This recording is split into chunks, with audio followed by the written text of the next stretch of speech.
Gotta love that little squeak that came in there at the last second. Chat loves squeaks. Don't you, chat? You do. Welcome, chat, to another Bunch Cast. It's me, Kib, and you, the Chatfish. Today, we're going to be talking about a couple of things. The first and most important thing is something that Chumpus found. Now, Chumpus, what is going on with Outer Worlds 2? What are they saying about this game? Why is this game coming back into the limelight?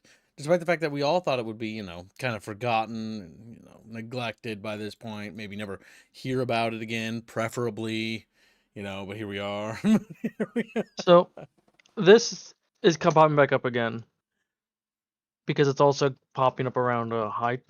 We're seeing similar things pop up around High Guard, where basically there's all these claims of it's actually gonna do well even though it's got low player numbers, it's got low player numbers, and now it's coming out in a recent statement from the developers. Yeah, it performed so poorly that they aren't even considering doing a third game. Yeah. This post from Shinobi602 says, The Outer Worlds 2 underperformed sales expectations, and there won't be a third, says Obsidian.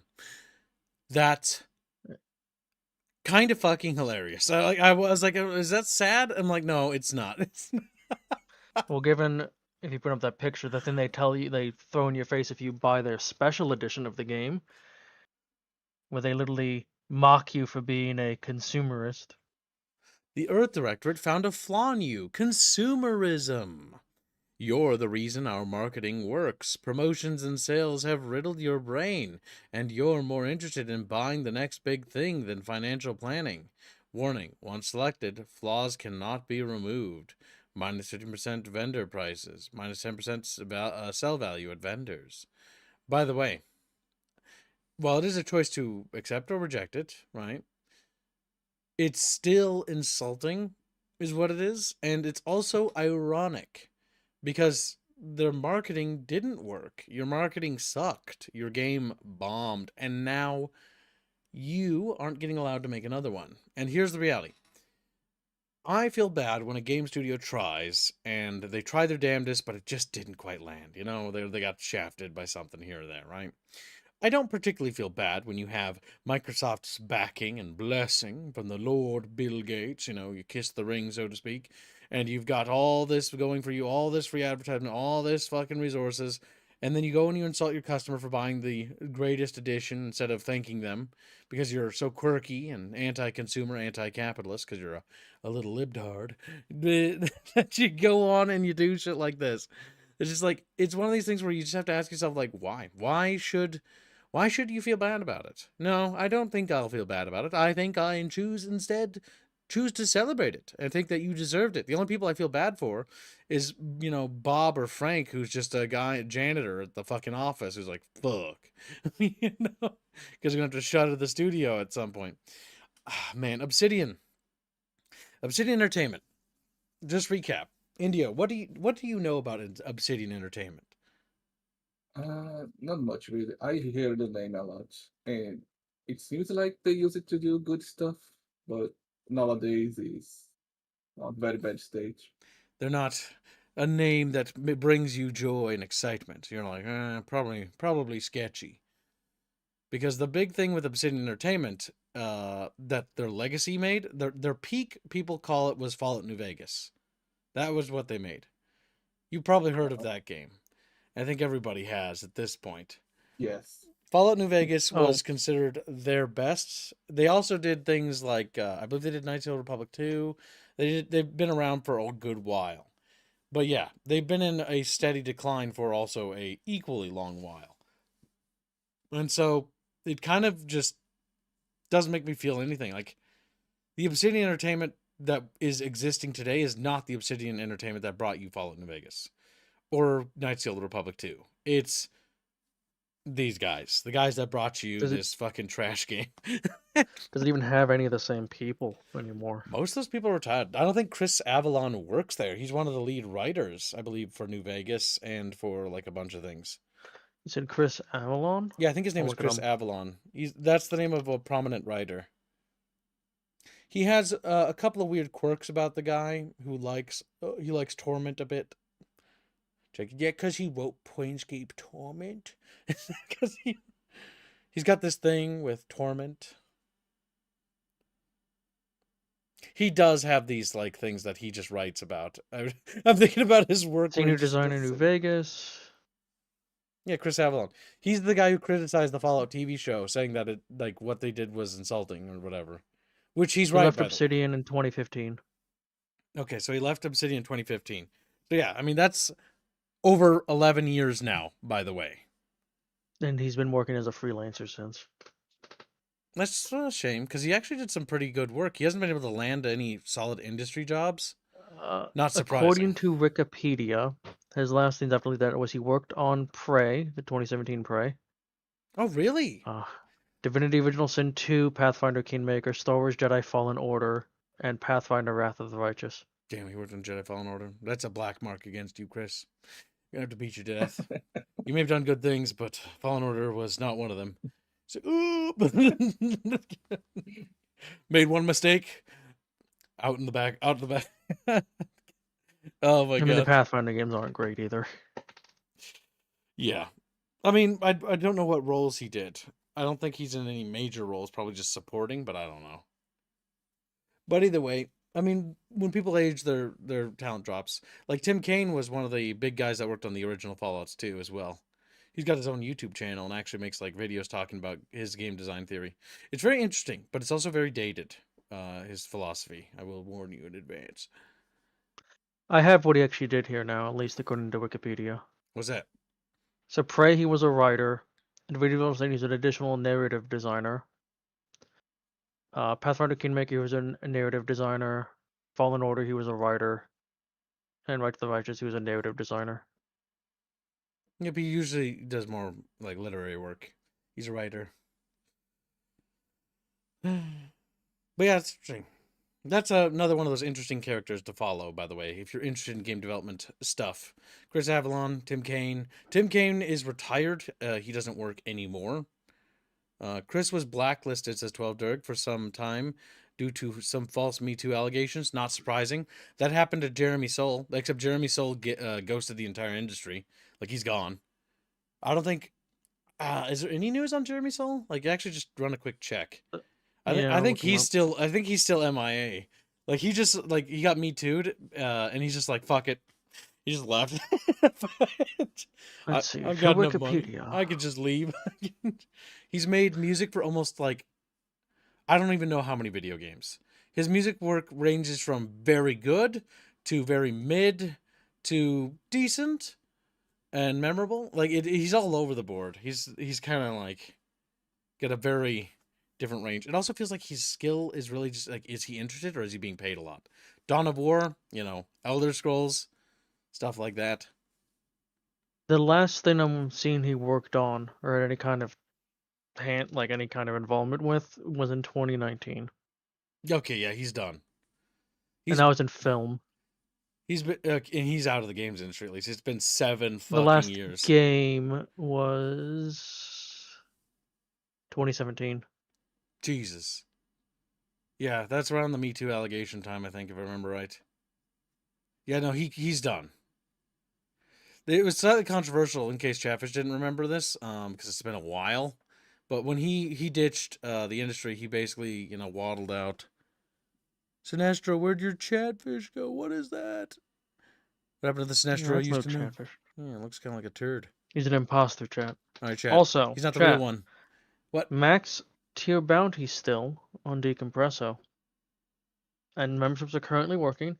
Also, because this is a fireside, if you have articles you wish discussed, you can post them in the Bickering Brunch discussion. Yes, this is a fireside chat stream. So if you want us to talk about it or take a look at something, we can talk about it. But bear in mind. Also, kids forgot to turn on the music. Because I haven't looked at it and read it, the chances of me being wrong go up because I haven't researched anything. I'm just warning you in advance. But I will glance through I still stand by my opinion about that stupid anime game, though. Like, the remaster looks more colorful. I don't care what anyone says. I'm doubling down. Oh, that one. I'm doubling down despite Blake and Indio. I liked how the new graphics looked lower resolution somehow. It looked like it was a more old game. That's what I thought. It did. That's why it was like, wait a second. What? So That like actually it looks logically Because I made 100% sense. thought that it was the other way around, like you did. I'm doubling down, Chad. I'm refusing. I'm doing my classical YouTuber moment. Double down, double down. I mean, they have a point that the remaster, like, doesn't look anything like the original. I can double down if I want to, chat. There's no laws against Why it. should I? Why shouldn't I? Looks at Pirate Software and all the other YouTubers that died doing it. Why shouldn't I? It's not supposed to be colorful Robin emotes. Is what?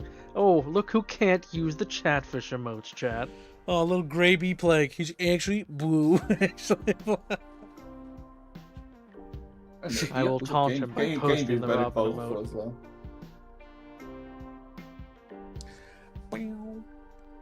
you know why I stopped doing the music? Robert complained about it. And he was like, I'm gonna do edits for the thing, and then he just like doesn't have time to do it because he's working on other things for our studio. So it's like, okay, so then I'm turn it back on then if you're gonna stop complaining about it. Christ. Right.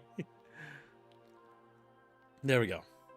All right, quintuple Yeah. down, Gibbs. I'm Imagine- working on it. Mocking your entire player base and then virtue signaling about it nonstop, and that's your advertising for your game, and then your game flops. I mean, it's a mystery, honestly. Evil. Capitalism's evil. Buy our product. Aren't we so quirky? Haha, capitalism's bad.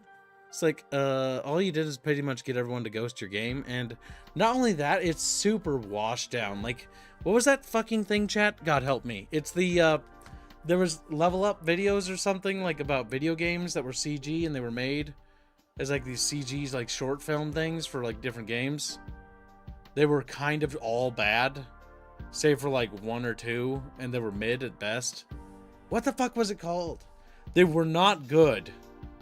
They were surprisingly bad. It reminds me of that Star Wars thing they did where they did a bunch of anime Star Wars things, and it's like a fucking, like, let's take a shit in the dark and see what happens, and just blew shit all over the place. Indio It's really is terrible. a membership milestone. Read it, Indio. What is? It's not reloaded for some reason. He's using my God. excuses. Kill him. Get the rocks. Just like, It's okay. You can just read it all in the stream on Discord. It's on the right. Can I? I'm gonna kill you. It's right there from Ponderzan. Remember, for 30 months. Oh, he lied to me. Okay, I see. On the be a member for 30 months. Another month for in the bucket. Hashtag StarCraft, hashtag Champas Pizza, and hashtag Cooking with Gibbs. That's right, chat. Hashtag Chumpa's Pizza. The Yes, only hashtag chat. you should be putting on your donos. The only hashtag. There was a donor award to determine what the guild name will be for the Hardcore WoW. Hardcore WoW Classic. Also, Currently, Chumpa's Pizza has been in the lead. if you missed the There's Hardcore also the- Classic stream, I wanted to just remind you that you should watch it so you can listen to Squeely make sad noises when he dies, as he has to go back to the beginning. I'm calling it right now. Squeely's gonna be the first one dead again next episode. Just Probably. calling it. Squeely's gonna die, or Indio. Indio's gonna get us all killed. Jumpy-O, as we I call don't him. think I will. Kibbs is gonna get us killed. I almost died myself. Yeah, Even exactly. Star Wars You're gonna Visions. drag Yeah, it. Star Wars Visions was really bad. So, Any choice is good. but yes, there's a banner for the Secret guild level, you can yes. get onto, chat, Thank you, chat. That's what it was called. that it will be themed on whichever of these the Guild Donor Wars wins for the name. So if Chumpa's Pizzas win, it'll be probably some kind of pizza shop. Only Fish will be heavily censored, I'm sure. The Rat Cafe, you know, I can only imagine what that would be like. Only Fish will be all the waifus, very lewd. Only fish sound very fun. Only Fish. Notice how he changed his tune about it? Only Fish sound very fun. No, I say it probably won't be very YouTube safe, but it does look You'll have to fun. find a way. Just put Chatfish in strategic locations. Yeah. Yes. Chatfish in Basically, yes. strategic locations. That's what I was thinking. Yeah. It's like the pizza art you did. There were pizza slices and strategically placed. Squealy gonna die Yeah. because of Kibs roaching out. Damn. Fuck. I mean, I would roach Yes, out on Gregors, it's Squealy. hardcore classic. What? Why have you not seen the episode? It's amazing. It's the only thing we're streaming. YouTuber. It's like, what? They're tube fish. All right, so moving on. So, the consumerism thing. But basically, the closing notes on the... oh my god, what's the piece of shit game called? I Outer forget. Worlds 2. Outer Worlds 2. It's so goddamn forgettable. With the iconic mascot of man So with I the looked moon for into a it. head. I looked in the story. I looked into everything about the game. I looked into the little CG thing they did. It's just slop. It's just genuinely not interesting. It's like corporate bad. My corporate megacorp is evil. Comically so. It's not very interesting. There's a god awful filter in the video game. Like, it looks terrible. It doesn't look like it plays well. There's no memorable decisions or like anything. It's just not interesting. It's garbage. And that's my opinion on it. And I think that's, for the most part, the world's opinion on this game. Because, you know, nobody really cares about fucking Outer Worlds 2. I almost forgot its name. Again. Let me just... one last double check here. Outer Worlds... God damn. I hate Steam search. There we go. $70? No wonder why it bombed as well. I forgot about that. $70, $100 for the premium edition, and then they insult you as a reminder? Fuck. It's only received mostly positive, and it's accrued a total of 7,000 reviews since releasing in October 29th. This game is dead.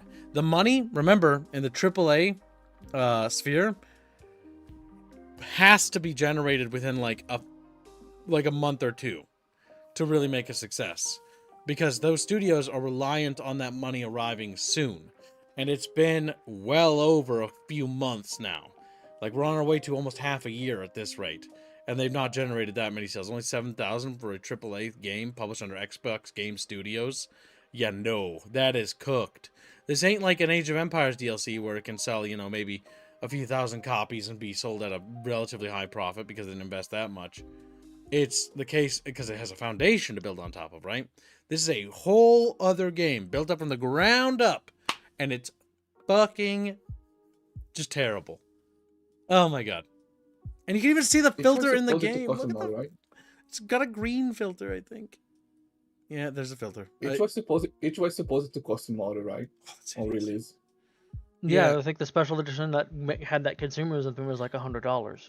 You know, it was. You're right. It was supposed to cost $80, and then they're like, "Oh, yeah, we'll lower it to $70," because you know what? It's a psyop, by the way. So to reiterate, oh god, I don't want to talk about this game anymore. But either way, so Outer Worlds 2, when they announced it was like it'll be $80.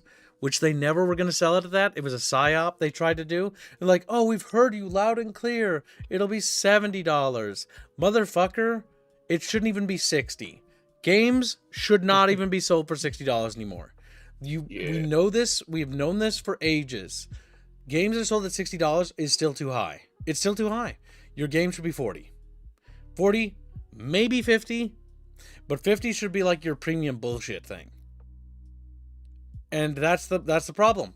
The problem is that these guys want to milk the shit out of you for a half-baked game that barely fucking functions, that has nothing really improved about it, and my god, it's hideous too.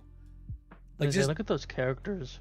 Not just the characters, but like the game looks really bad. That ugly green filter. It doesn't have a piss filter, but like everything's washed out with green. Oh, it's just rancid. Like, again, green filter over this. This doesn't look good. Like, this could be an interesting visual, lighting-wise, but that green hue kind of just makes me feel ill. Oh, it's really strong there. Is there more? Yeah. It's an Unreal game. I would not be surprised. I have no Probably. idea. Check what engine it was made. Like, what is the art design here? Like, you've got some 18th century thing going on here with like the little fucking tassels, and then you got like this fucking like weird stuff. Unreal 5. Unreal 5? Yeah. Okay, that explains why it's got this ugliness to it. Yeah, it just doesn't look good. It's like they're going for like an 18th century sci-fi vibe, and it just ain't clicking, my dudes. So what if in the 18th century they went to space? And you know why they're in the 18th century, the Victorian period? Because they're like, oh, hyper-capitalism is bad. Indio, do you like being paid? Too bad. Looks like you're gonna get, your fucking rations. Hands him like a plate of like green mush. He's like, eat your peas. Probably better than Brazilian food. Probably. Yeah, true. I don't know about it. Yeah, because you can really quickly tell by just looking at the visual inspirations here. Like, these marketing and these posters. This is very, like, Victorian period. And the overall designs of the architecture, especially on this structure here, is very much Victorian. Especially with the windows and how everything is. Also, things that building was like changing to green because it was like meant to be brass or something. I think it might be just the green filter, but you never know. Also, we've got multiple donations, Indio. Read 'em. Okay. Slut. The first one is from Pondozen. He donated 222 Donkey Kongs. And say hashtag StarCraft2, hashtag Champas Pizza, and hashtag Crooked Keeps. Same tags as before. So that does get you on as a bucket fish for StarCraft 2, and it does successfully start the StarCraft 2 thumbnail. But chat, StarCraft 2 if you want to help out. funded? Oh, that's kind of weird. Yeah. We haven't finished StarCraft 1 yet. What the fuck? Listen, gotta get that Winds of Liberty campaign going. Okay. Alright. We should poke the artists to make sure StarCraft 1 is expedited. I know they're putting that off because all of them hate power armor. I'll double check who's doing it. But yes, I know it. I know so it. just start that. Then there's another donation from Steph Invest. Also, I want to talk to the artists when they work on it because I can make it easier for them. I have a good idea. It'll make them not Steve complain. invested. Good. Steve invested on a 320 Donkey Kongs WoW banner. And do you play it? Hashtag HyperPizza. Thank you for the nation. Chumpa's Pizza. Yes, keep funding it. That does put you on the banner, Steph Invest. Yes. Do we play it? Yeah, we do. We play on a server called Doomhowl for Hardcore WoW. Chat is welcome to join us if you wish. We are playing on the Alliance on there, and it's been a lot of fun. Honestly, I kind of think Hardcore has made World of Warcraft, at least for me, into something that I can be excited about. Mostly due to the fact that, like, the idea of death permanence makes, like, okay, instead of me just dying and walking back to my corpse, it's like, okay, now I don't want to die, because if I die, I lose everything. And there's, like, more excitement there. If you never die, you'll never get to experience our racial passive of wisp form. Fuck. Oh yeah, I saw that. I have a passive that I'm never gonna use. Yeah, because if you do, you're dead. That's so dumb. Also, I double checked. Salah's doing it. It's second in his queue. Good. But Salah must finish the Red Sun Dream thumbnail. I have yelled at him about that because I don't want any more thumbnails before that's done. I want that done, damn it. Want to be done with that episode 1. I need one episode under my belt. Salah's usually quick. On the Usually? thumbnails, so. I told him it's On better be high thumbnails. quality, so he's going to be working his little cheeks off. But yeah. So, either way, I think I've said everything I want to say on Outer Worlds 2. Does anyone else want to say anything about this game? Because I'm ready to just let it The fucking... quicker it's forgotten, the better. Like, you know that meme from Toy Story with the kid dropping the toy? I'm Well- ready to drop it into oblivion, my dudes. No, the quicker the game itself is Not the forgotten, better. mistakes, The yes. lessons that should be the mistakes and what developers should learn from this should be remembered. I know. I've done enough research on this game to just not want to look at it ever again. The story I and was- whatnot. I was gonna say something because I saw Fable there on the corner. Oh, Oh yeah, it's just like Fable And and Fallout Fallout 4. 4. They mocking you for buying the expensive stuff. It's kind of like Fable mocking for heavy money in game. Oh yeah, for Fable 4. Oh wait, they're Yeah, rebooting the it same because they're kind of trying to thing. pretend it's Fable 1, yeah. Yeah, it's just Fable now. We get it, you're rich. We get it, you're rich. Like, I have a feeling a peasant saying that to an aristocrat would go real well. Yeah, that would probably not be a good idea because, yeah, they have a higher social class, meaning that they can get away with doing bad things to you a lot more easily. They'll still be punished. Yeah, it's not as bad as the stuff the samurai got away with. They literally had a practice of just getting a new sword, and so you would just test it on a random passerby or at night.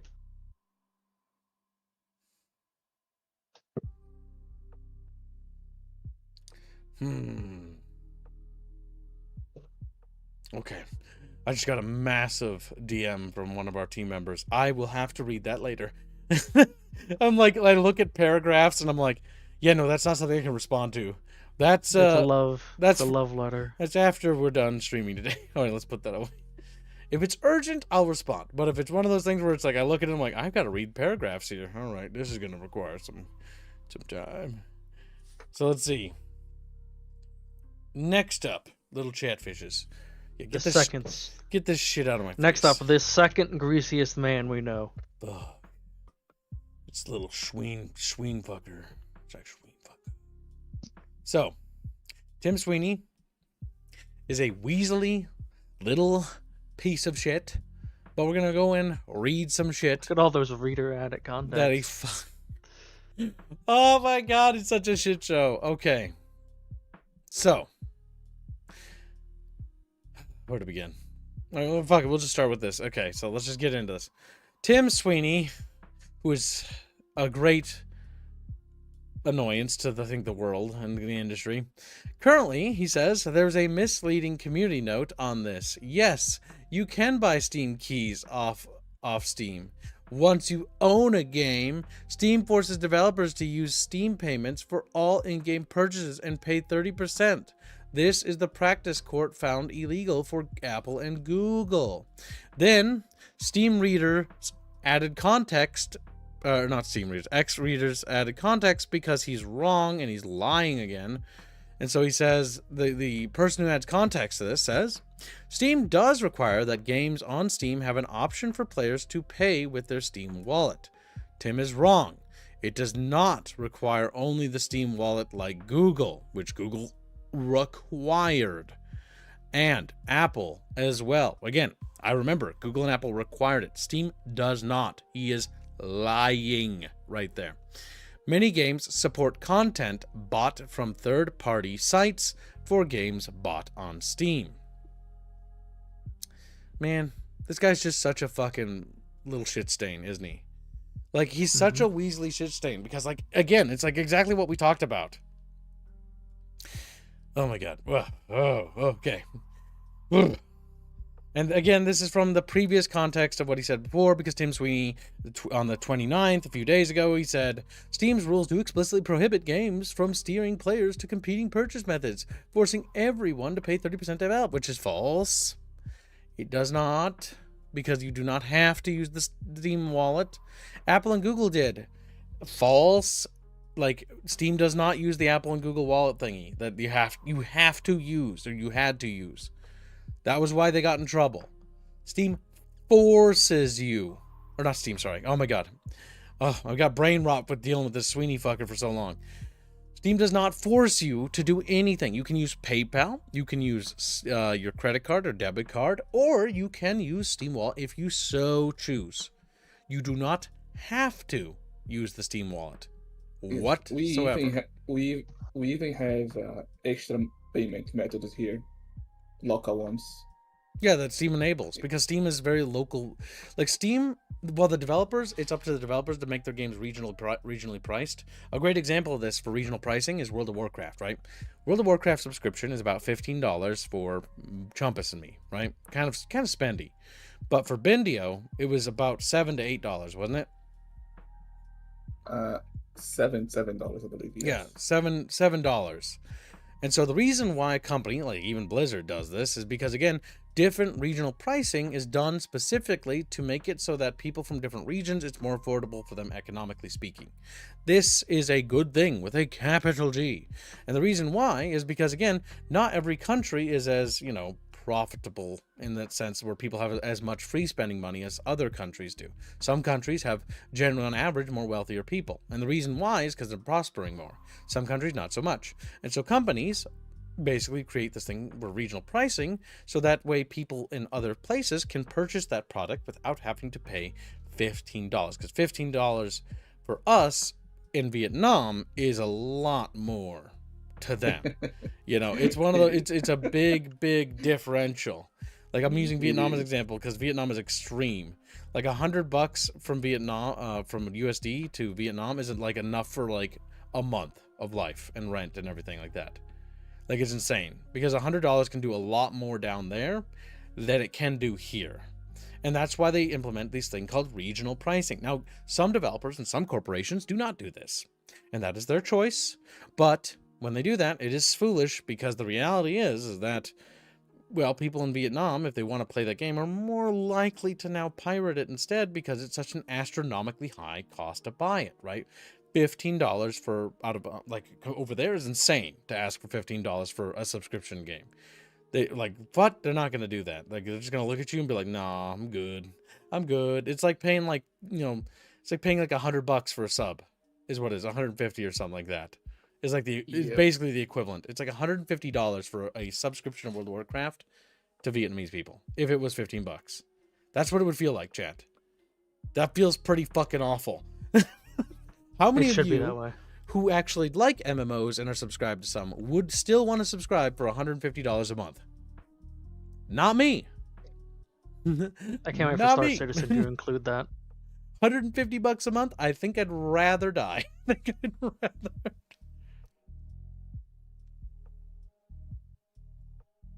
That's terrible. Genuinely terrible. Do not like it. Do not like the idea of paying $150 fucking dollars for a sub. So yeah. Hence why regional pricing is its own thing, right? And that's why, again, other regions and Steam, again, to go back to Steam, this is why Steam allows for different types of purchases, or payment processors. You know, in the United States, PayPal, you know, credit card, etc., etc. And in other countries, they enable others because they're trying to get into the market there because they're a business. They're not forcing everybody onto this arbitrary Steam wallet system like Google and Apple did. And Google and Apple did do that, by the way, and that makes them even more rotten. I mean, Google and Apple are both rotten corporations, rotten to their core. But never forget, publicly owned and publicly traded companies are inherently evil, usually 9 times out of 10. Remember, Google removed their in-house motto of "Don't be evil." Yeah, don't be evil. Because again, the people that actually believe that at Google are gone. The Google that was principled doesn't exist anymore. That Google died ages ago. And again, the reason why that happens is, again, the minute you go public with your company, the minute you start letting a board of investors have power, you no longer have power. The reality is the power is now shifted to the public. And how is things set up in the United States and just in general? Is that the CEO must be doing the most profitable thing at all times, and profits must always be going up. This mentality has been disastrous for the creative industry. It's the reason why Dead Space is dead, Mercenaries is dead, Pandemic's gone, Visceral Game Studios is gone, Westwood is dead. Because again, a publicly owned and traded company needs to prioritize profits. And if Westwood isn't making it a high enough green number, because they need to be constantly growing, they can't just be at an equilibrium, like, we're selling at a profit. Sometimes we sell a game that sells at a slightly lower profit, but it's still at a profit. And sometimes we sell a game that's at a very high profit. That's not good enough, because publicly owned and traded companies aren't going to be happy with just that, because they have investors. The investors want to see massive returns. And so what does that mean? That means that the investors are going to demand things like Westwood, Pandemic, Visceral, all these companies to die. Because they're not turning the profit that EA needs. They're not turning the profit that they want. So kill them. Kill them and invest into other things. Kill them and invest into, fucking more sports games because they print more money. Kill them and invest into literally anything else. Because again, publicly owned and traded companies are evil. Like, they are the death of the creative mind. They are the death of all good things. The more I fucking dig into this stuff, the more I look at it, the more I research it, the more it always feels this way, by the way. It could just be me. Oh, we should probably also talk about the Ashes of Creations disaster. That's actually worth mentioning because there's some philosophical points on that one that also are one of those interesting quandary. Because it answers the question, why isn't anyone making MMOs anymore? And it should be obvious, but there are the chatfishes who don't know. So we'll tell them. But yeah, Dead Space Dead? Yeah, pretty much. Yeah, so that's again one of the issues, right? I know I'm segueing a bit here, but like, man, like there's so many problems with things in the industry. Tim Sweeney is one of those such people who's again just a tumorous ulcer that just continues to just pulsate at us. Oh, just wish he would go away. Wish he would retire. We need people like this to leave the industry. Because people like this are pushing for really, really bad trends, really, really bad habits, and honestly sabotaging everything else. Also, speaking of Tim Sweeney, more Tim Sweeney stuff. Yep. Honestly, I'm very skeptical about his tweets. Is he gooning? Oh, it's because it's on the Epic Game Store. That's not because he's gooning. Yeah, that's why. But I mean, probably. Where's this post about? Yeah. I didn't see his thing promoting that. Promoting the lawsuit. Besides him just... I think it was a reply, not him directly tweeting. Which are obnoxious to find. Okay, that one is obnoxious. This is what I get for not saving it in the morning. That was my mistake. So, I will just simply paraphrase Tim Sweeney here. Essentially, because I don't have the reply myself, and I'm not going to dig through his replies, because this man goes on fucking rabid rants for like eons. But, basically, along the lines of this, he basically was celebrating the thing that was happening to Steam because he thought that it was like deserved. And that this is specifically in regards to the UK, basically suing them in hopes that it basically will, do damage to them. And again, further highlights our points about the fact that I wouldn't be entirely surprised. And again, I'm saying this as theoretical, obviously, but hypothetically speaking, it's in Tim Sweeney's best interest that the lawsuit goes forward, because from Tim Sweeney's his chair, from his shoes, he's always wanted the most damaging thing to happen to Valve. Regardless of the optics, regardless of whether it's right or wrong, regardless if he's lying, like lying twice here.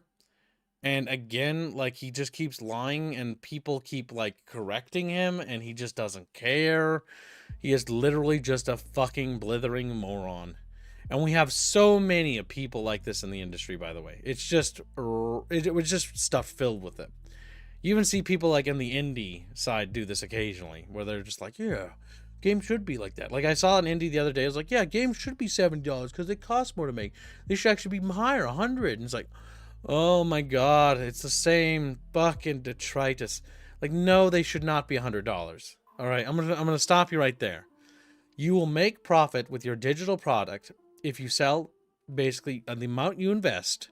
And if you're investing hundreds and hundreds of millions of dollars in games, and usually on average, a video game's like $100 million, right, to develop for like these bigger end companies, like on average, like it's spendy, right? So you need to turn a profit, obviously. All right, so how do you turn a profit?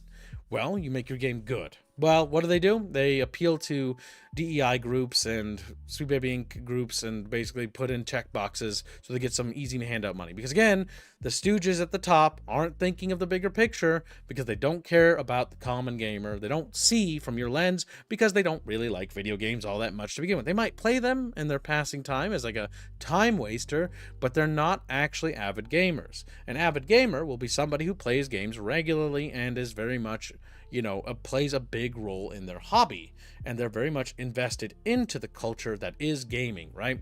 They care about what kind of games are made. A great example would be Indio. Indio, you like Souls-like games, don't you? Some, yes. Some, yes. But you generally like it when they're good, and when they're bad, you won't buy them because it's sloppy. Absolutely, yes. Yeah, because it's sloppy. And there's a lot of sloppy ones made that are just cheap and trying to cash in. Because again, from the corporate top, they're like, oh, this market is popular, so I'm going to produce a Souls-like game so that I can get in on this market. And they do that purely to turn a profit. Because again, they're not really doing it for passion. There's no care in it for that. That's what the big issue. That's what the big difference between the early 90s and 2000s, because there's a different atmosphere. Now, you did have things like Interplay, and Interplay was corrupt to high hell, especially towards the end. Again, I don't really remember about the beginning, but we know a lot about Interplay.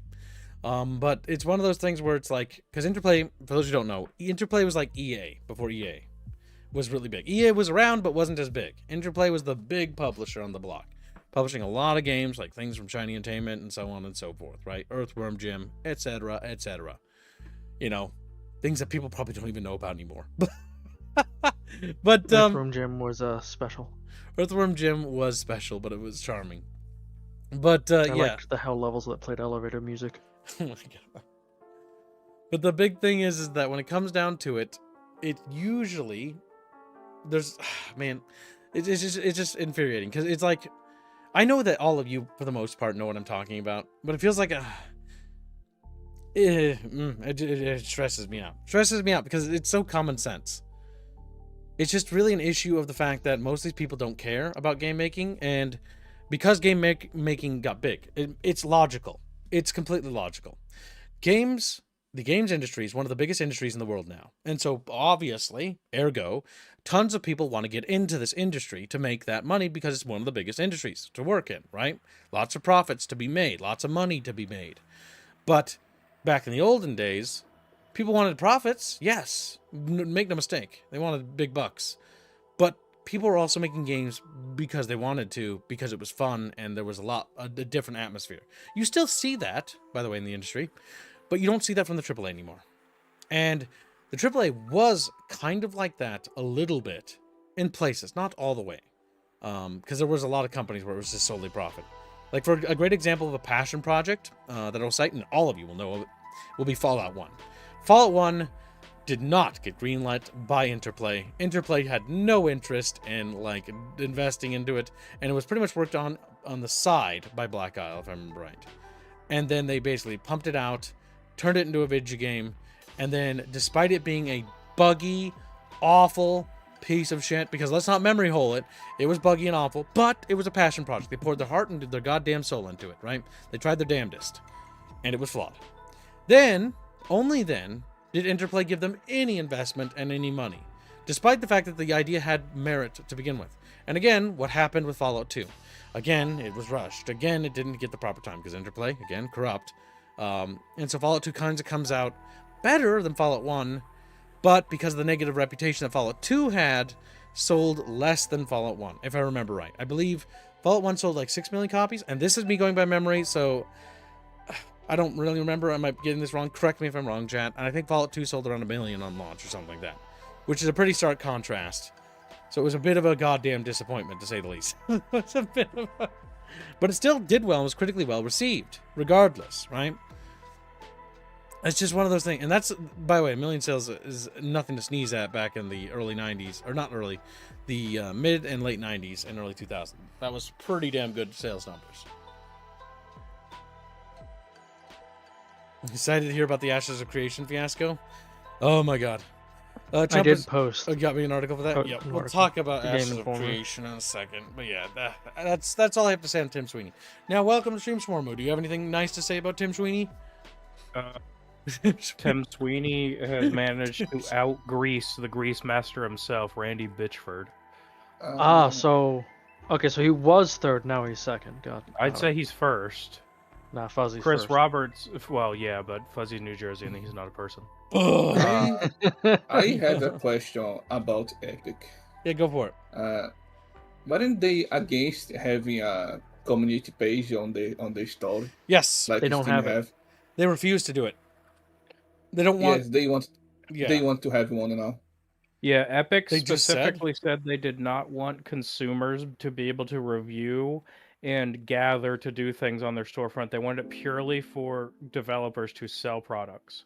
Yes, but it seems now they want one. Well, that's because that's what people want in the market, and they're losing. I found horribly. yesterday and posted on the. Post it, slut. He's like, oh, okay. He did. He sluttily posted there was a trail snail even. I like how you said that backwards. Okay, he said that. I'll give you a check. Yes, I saw that a minute ago, but couldn't find it. God damn it! Why? It's like the more we want to stop using or talking about Epic, the more we gotta like fucking talk about them. I mean, Tim Sweeney every day decides, hey, how can I absolutely fuck up my company's PR? I know it's content. I know it's content, chat. And I know as a YouTuber, I should be like a vulture and happy about this, but I'll be real with you. I want good news, and I don't want to talk about this shit. So let's get Before we into get to the Epic thing, Go ahead. Tiber says Final Fantasy VII's current version is being delisted and replaced with an improved gameplay experience version. So if you want the old version, you need to pick it up before it gets delisted. Because you know the new version is going to be dog shit. That's Yeah, because true. it's improved with quotations, isn't it? Yep. Yeah. Alright. Censored version. Alright, so it's Final Fantasy VII, you say? Yep. Yes. Oh my god, the Final Fantasy VII, it's probably because of the cross-dressing thing and the trans thing. Yeah, I've had to guess. It's this one, right? It's Final okay. Fantasy VII, yeah, 6, 7. Roman numerals are retarded. They removed that because that was like one of the funniest parts of it. So yeah, they're going on the chief of polygons. that's probably going Keep to his force me polygon. to buy it just in case chat wants us to stream it. But yeah, here it is, chat. Final Fantasy VII. If you want this game, I would get it now. It's only $12 because if it's delisted, don't get the new one. Just fucking sail the 7 seas, my dudes. Because Jesus Christ, don't fucking buy censored versions. Unless you're like buying it to make fun of it. Like then whatever, do whatever. I don't care. But it's like don't be duped into it. Yeah, the sad part is that the new version will probably break all the mods that exist for the game already. Yeah, probably wouldn't buy the new one. Probably Yeah, they're let gonna it die. censor stuff like probably Dawn's Mansion and Yep. the whole cross-dressing stuff and like all that. Like they're gonna censor all that. Yes. And we have mods that make the game really better nowadays. They're probably gonna break. Well, they'll only break if they release a patch for it. In that case, then the only version you can do is if Steam has the rollback feature that applies to this game, and if not, you literally your only other alternative is sailing the 7 seas. Yep. It seems like you keep the both versions, so But yeah, there is hope. it's one of those things. Like Sqeeney, by the way, has not been doing well. Sqeeney has been Well, not their Yeah. game division. like the modern Final Fantasy Online is really bad. It's entering what we call hyper woke levels. They've already got like trans people involved in it, and it's just not good. It's just I As would always, avoid it. remember, I would avoid. Japan is anywhere from 10 to 15 years out from American political culture. Anytime they do that fucking like weird stuff with like the flags and stuff, like it's just a lost cause. As soon So as we experienced that over here in America, hot and heavy, like 2016 to 2020. Japan's just now adopting that. yes, so it's gonna get a lot worse before it gets better. The West will probably recover before then, but who knows? We will. We'll see what happens. It's going to be interesting to see it play out.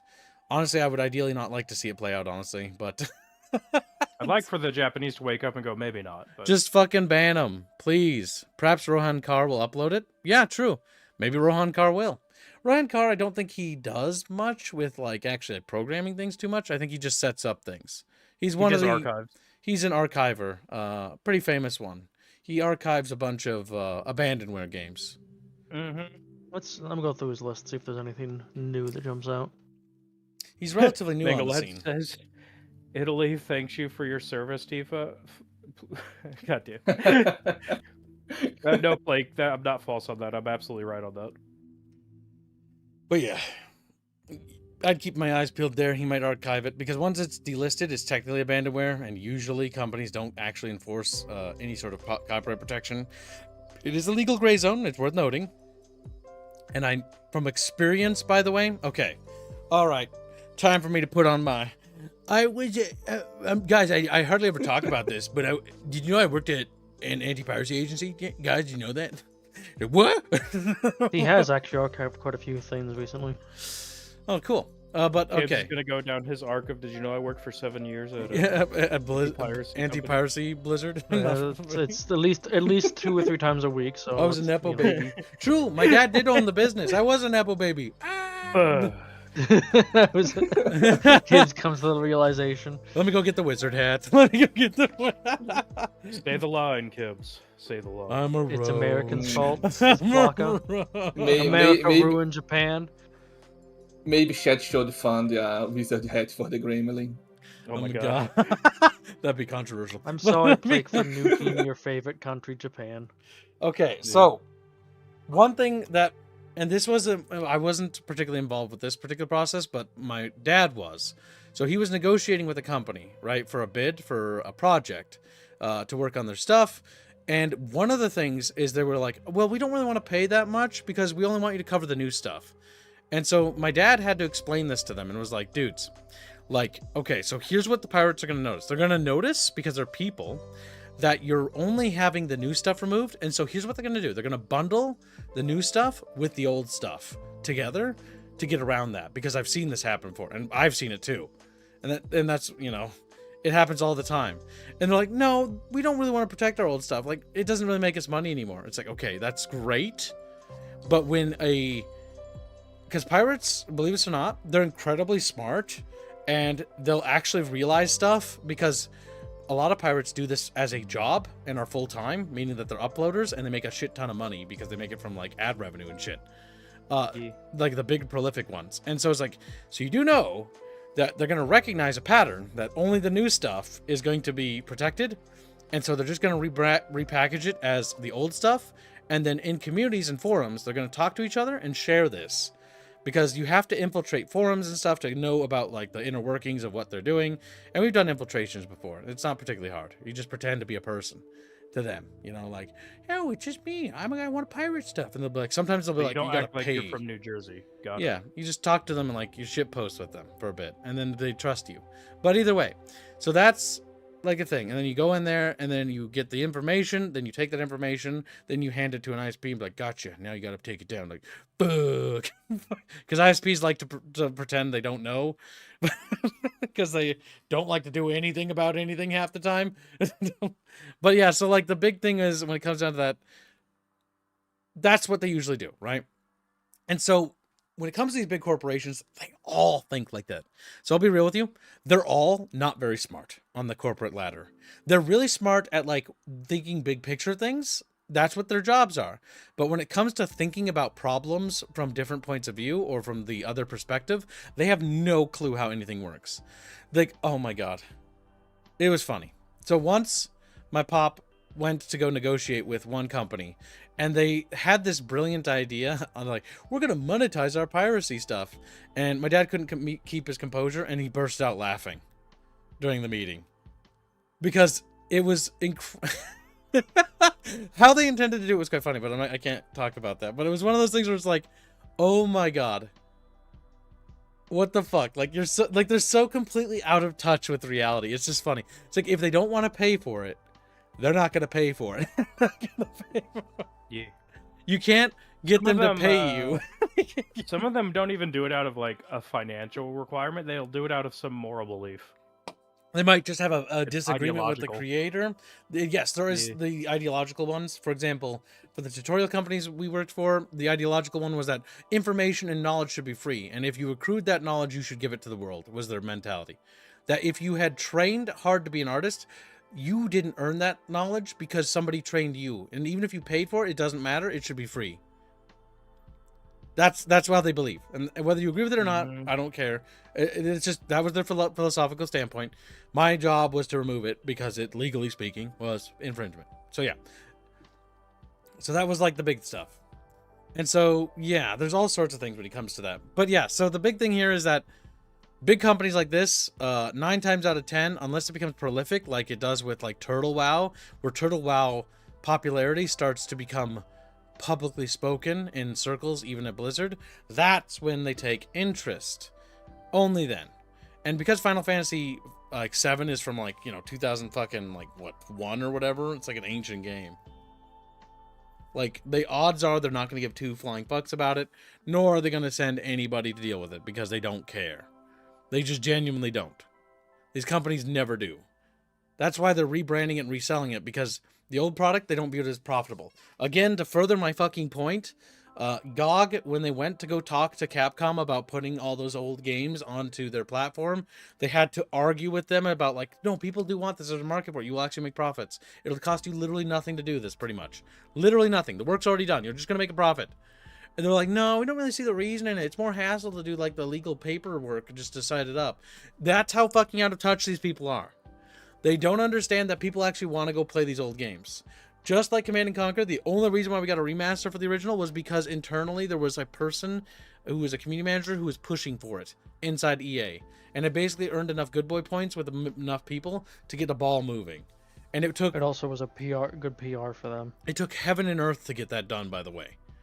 Like, from everything we know. And so, again, these companies, when they look at their old games, because they didn't make them, most of the people there that were working on that work there weren't part of it. They're just some suit guy that's here for the money. Like I mentioned again, back to my other point about, like, people coming into the industry and not caring about games.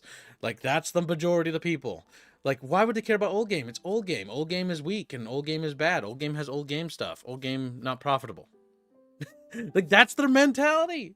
They genuinely believe that.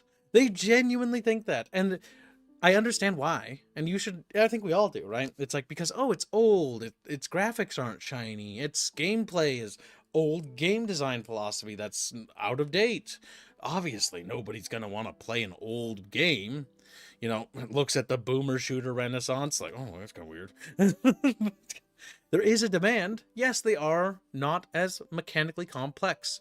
Look at classic World of Warcraft. Again, so many underlining linchpins of this argument. Classic World of Warcraft is mechanically inferior to retail in almost every respect. But at the same time, it's not the same game, I would even say, at all, but there's a demand for it. And there's a demand big enough as well. There's a demand big enough for it that they can literally sell it to people and people want to buy it. Old game cannot be sold for new price. No shit, Slumpsha. But that's not what they're thinking. I agree 100% though with what you said. Old game cannot be sold for new price, and that is one of the reasons why they want to resell it. But again, the thing is that these guys, they're not thinking like you and I. They're not thinking what you're thinking, Slumpsha. They're not thinking like Stone Age or Plague or any of you. They're thinking on a completely different wavelength. And because I've worked with some of these people before, like, it's like, you know how in the movies, like, the corporate guy seems so out of touch, like, with reality, like, he's just in a different, like, world? It's actually real. Like, these... all the cocaine they do. They are A lot of completely people different worlds. that are the higher-ups in a lot of these creative industries, such as, like, video games, are venture capital people, and they don't care about the actual industry itself. They care about how much money they can get on a spreadsheet. Yes. Without realizing that if you keep this game available and keep it active, Final Fantasy VII will always generate passive income. Trickling income is what it's called. And so trickling income stacks up. The more old games you have in your library that you're selling, even if they're old, like the Command & Conquer collection, like 13 games or whatever, right? Like, they're still selling them. They're still trickling an income from them. Now, they bundle them all together in the Command & Conquer collection, which, again, will still receive trickling sales. That's 13 games, like, bundled together, which is still pretty goddamn good, if you ask me. That's a great deal for, like, $5 or $10. Like, that's nuts. And they still sell the old Sims games. EA's put a lot of their old games on here, and I'm not sure if that's because somebody was passionate in there or they were just looking for some good PR, because the PR was absolutely in the gutter for a good while. Given the timing of it and how it was unannounced, they literally just dumped them all. It was a PR stunt. It was a PR As far stunt, as yeah. I'm concerned. I mean, They EA were trying to replicate a Valve thing. EA did that again. EA time and time again does good things, but it's always for bad reasons. Like Battlefront 2's servers for pandemics are back on because EA turned them back on and updated them to be connected to Steam's network, if I remember right. And so that's the reason why you can go play Pandemic Styles Battlefront 2 right now. And I think the first one as well. Because they just went and turned them back on, and there was an update that just connected them all. And then poof, they're functioning. It took no work, hardly anything.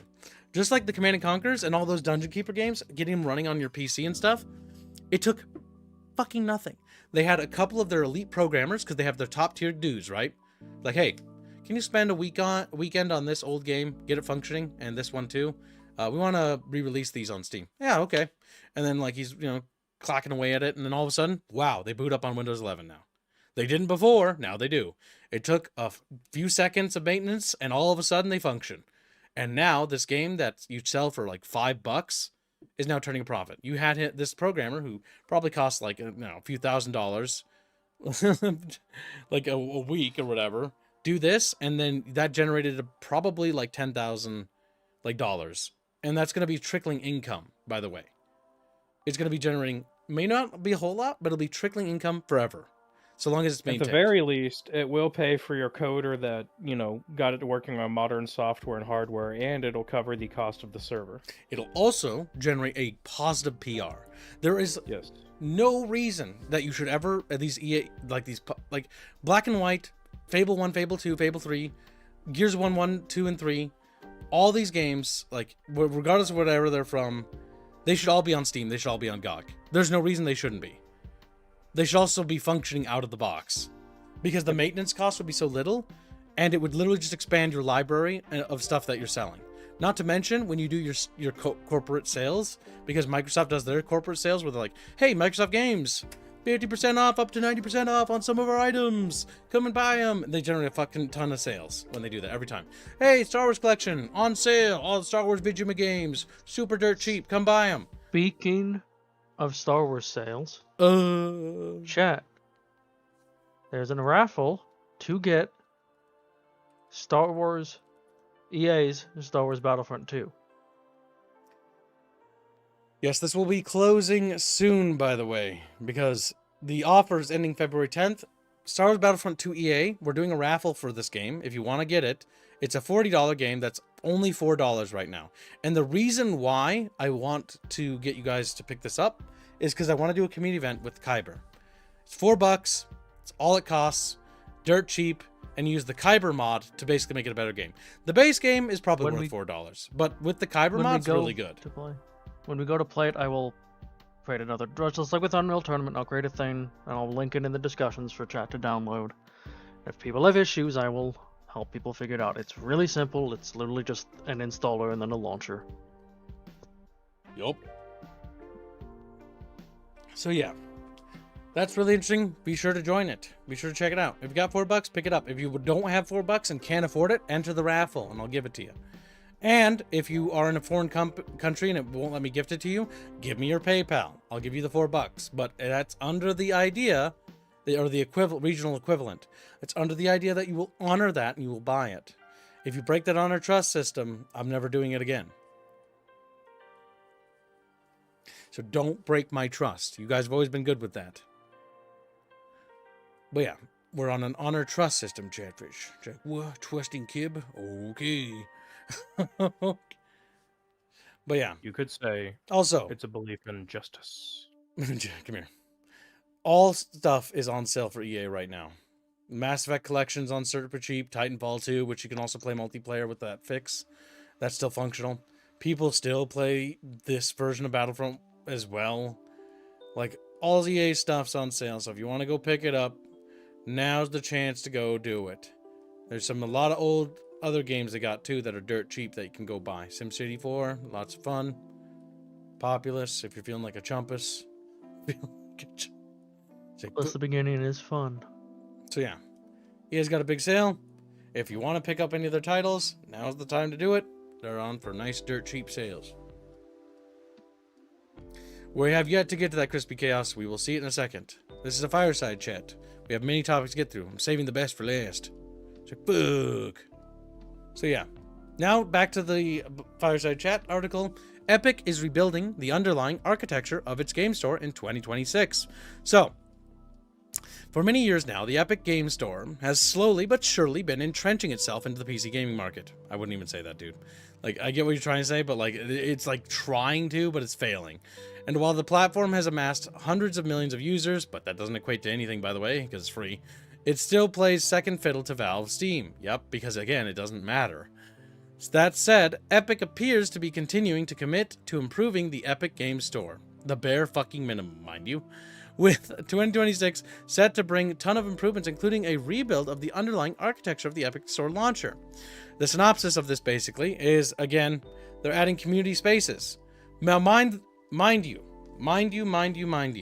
the only reason they're doing this The only reason, because remember, Epic's original stated reason why there wasn't community spaces or discussions or forums or review abilities and stuff like that, you know why there wasn't?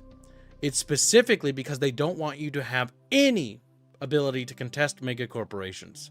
And they will revoke this ability the minute, if they ever, and they won't, but if they ever defanged or dethroned Valve. Because they don't actually want you to have that. They said so initially that they never wanted you to have a community space. They never wanted you to have this.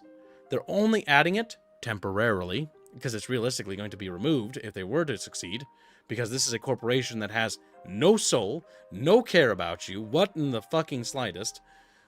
Yeah, so don't trust them. I will continue to say that. But yeah, they're adding community spaces. And you could be like, oh, maybe that's because they changed because of competing with Steam, but like, not when the leadership is in, like, the Tim Sweeney dude. I don't believe that for a second. Like, they need to gut their leadership. I would not trust them in the slightest. And they were happy for Valve getting sued? Yes.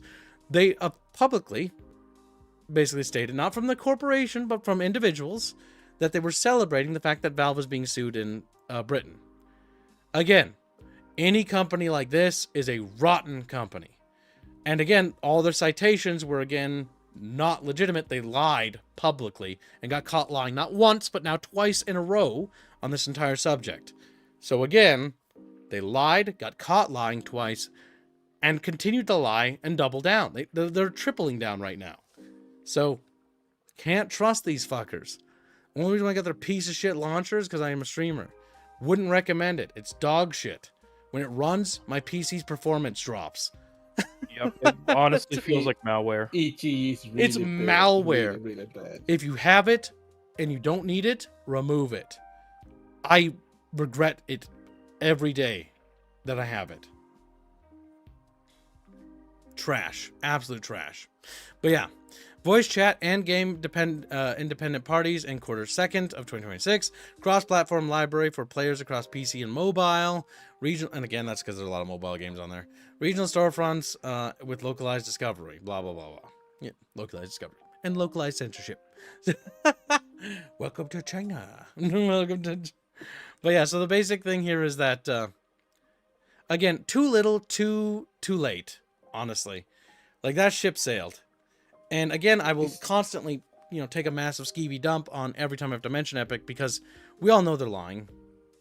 Now go ahead, Bindio. I would say Steam have had those for a long time. I used the chat when my PC broke. I had to use the Steam chat program, so I know they have all this stuff for years now. It's nothing new. Yeah. And Killjoy asks, can I buy a fancy fish from Licky, or do I have to wait until he's available? You can pre-order it. Yep, you'll just be in queue. You don't have to if you don't want to, but you can pre-purchase a slot, and then he will actually get to it. He's currently in the middle of some Priority 1 stuff I have him assigned to. Once he's through that, then he will be free. But if you would like to, you may. If not, no worries. Gregors donates £5. Any company getting sued in the Shackled Kingdom, damn, probably did nothing wrong, unless they are getting government kickbacks. Rat Cafe and Cookie. Yeah. Also, this may be a theory thing. We talked about this before we started the stream, but the fact that Tim Sweeney was jumping up and down and clicking his heels together about the lawsuit kind of made me think that Tim Sweeney is somehow involved in this whole thing. I also saw things about how he's actively supporting it in the sidelines and it's I wouldn't- basically everything I'm no. seeing. It sounds like he Conspiracy- has. It's my conspiracy something. theory too, yeah. Yes, Yeah. pure speculation. None of us know if he's involved in any way, shape, or form, but that wouldn't surprise me if a competitor to the big dog in the digital space, as it were, for retail, was trying to go and encourage lawfare and just laissez-faire type government stuff. That I mean, would be par yeah. for the course for these people. it also the fact that the entire lawsuit is literally just citing claims from Tim Sweeney himself. Basically, what they're going after Steam is literally the thing Tim Sweeney's been ranting and raving about.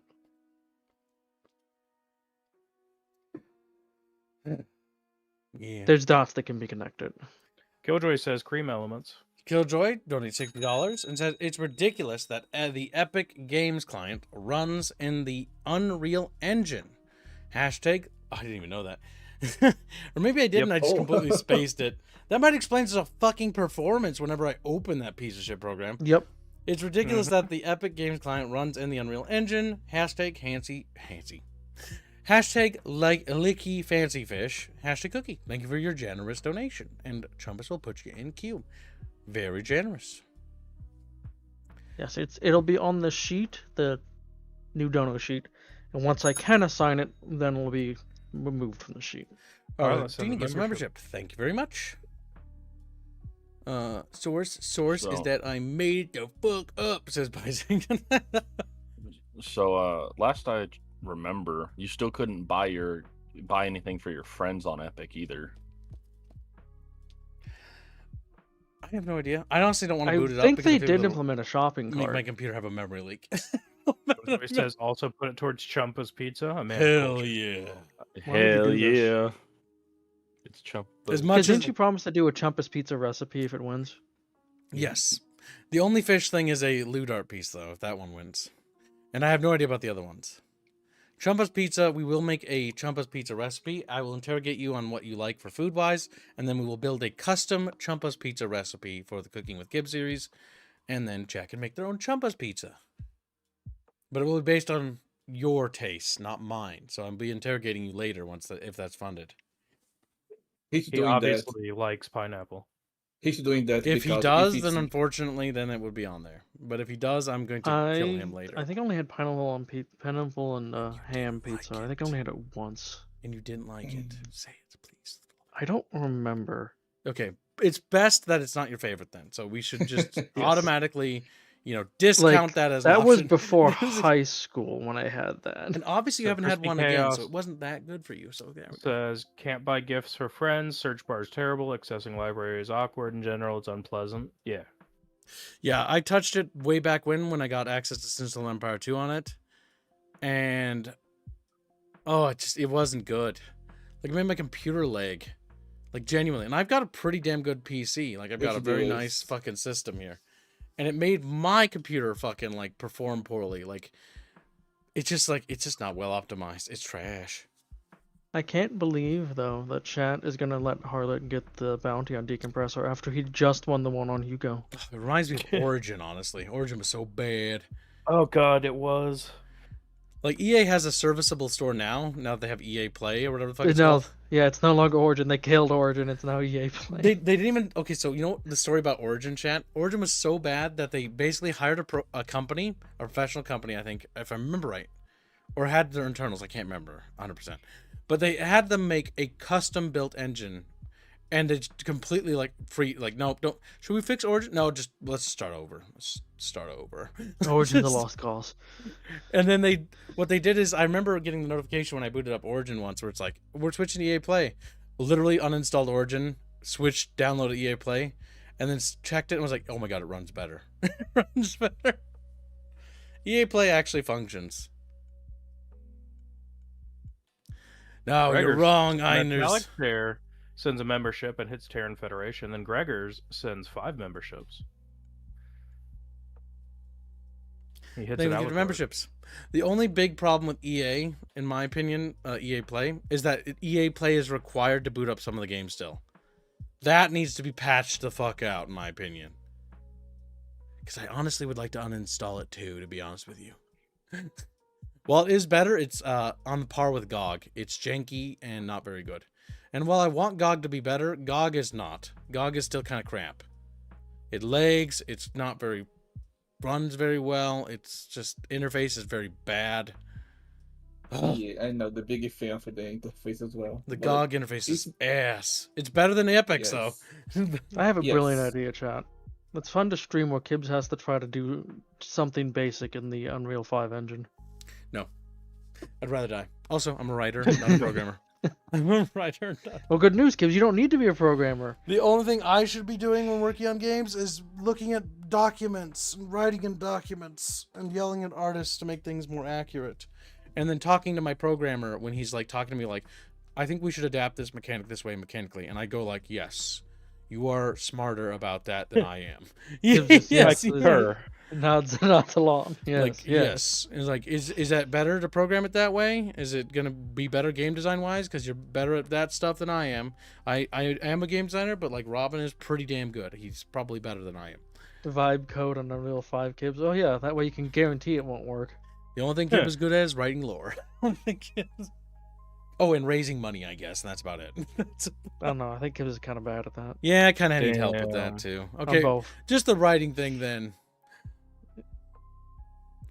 Can I have one thing? Kibs Goddammit. is an ideas man, is what Kibs Fuck, is. we're just moving Kibs off of that then. Just because you're editor Well, doesn't mean Kibs I can- couldn't do it myself. Listen, Just listen, because- Kibs. You can write some very interesting things. Let's But it go. needs lots of Says, cleanup. wait, why am I sorting the documents then? See how this goalpost is moving, chat? My goalpost is moving towards ousting me out of the studio. I see what's happening. It's gonna happen. See eventually. I'm what's- just imagining Gremlin Cow Aerith. Cow in says a true corner. relevance. Kib's choice. Like Chow in a- Chow donates $1. Isn't EA owned by the Saudi princes now? Maybe they'll make Dragon Age great again. They won't. It's not owned by multiple of them. It's owned by a singular prince. Who's yeah, an the crown American. ones, yeah? Or no? Well, dude, there's like 900 crown princes. Oh, fuck. I forget how they work. I don't think you understand how big the royal house of Saud is. It's a little nuts. There's like 5,000 princes. Fuck. Yeah, they did a lot, apparently. Yeah. They breed a lot over there.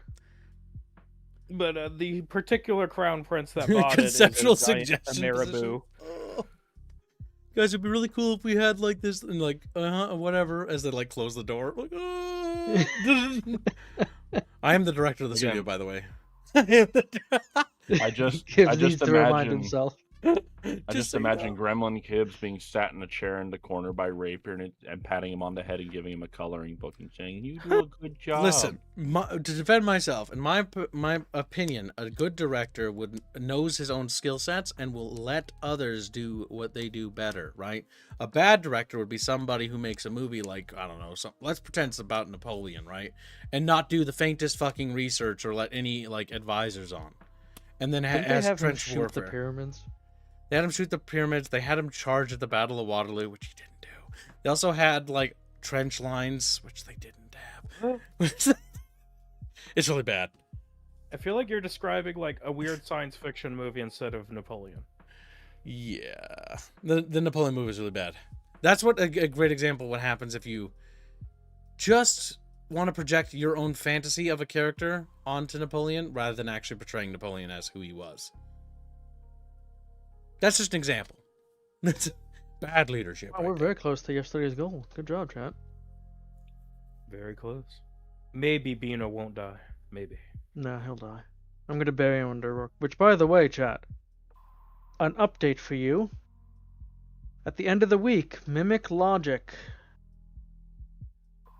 per Pietero, whatever that anime, the Deus Ex Oh, game the was. Polish anime immersive Yeah. sim, yeah. The immersive sim, and 50 Cent Blood on the Sand will be assigned. So you have till the end of the week if you want to get on those. Yeah, Albani can't die yet. He has to finish some work. Or otherwise, you come to my list. Also, So there's 5 thumbnails that we removed from the thumbnail sheet for sure at the end of the week. talking about work, I'm gonna send 3 options for the linked sketch on the chambers, so you guys can vote and pick one for me to draw. Look at him use his accent at us aggressively. Fuck. What do we do?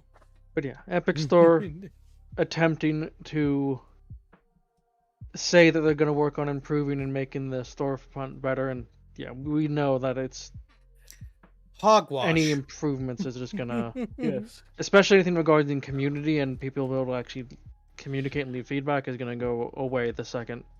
Epic is not going to do anything that benefits the customer or consumer in the slightest.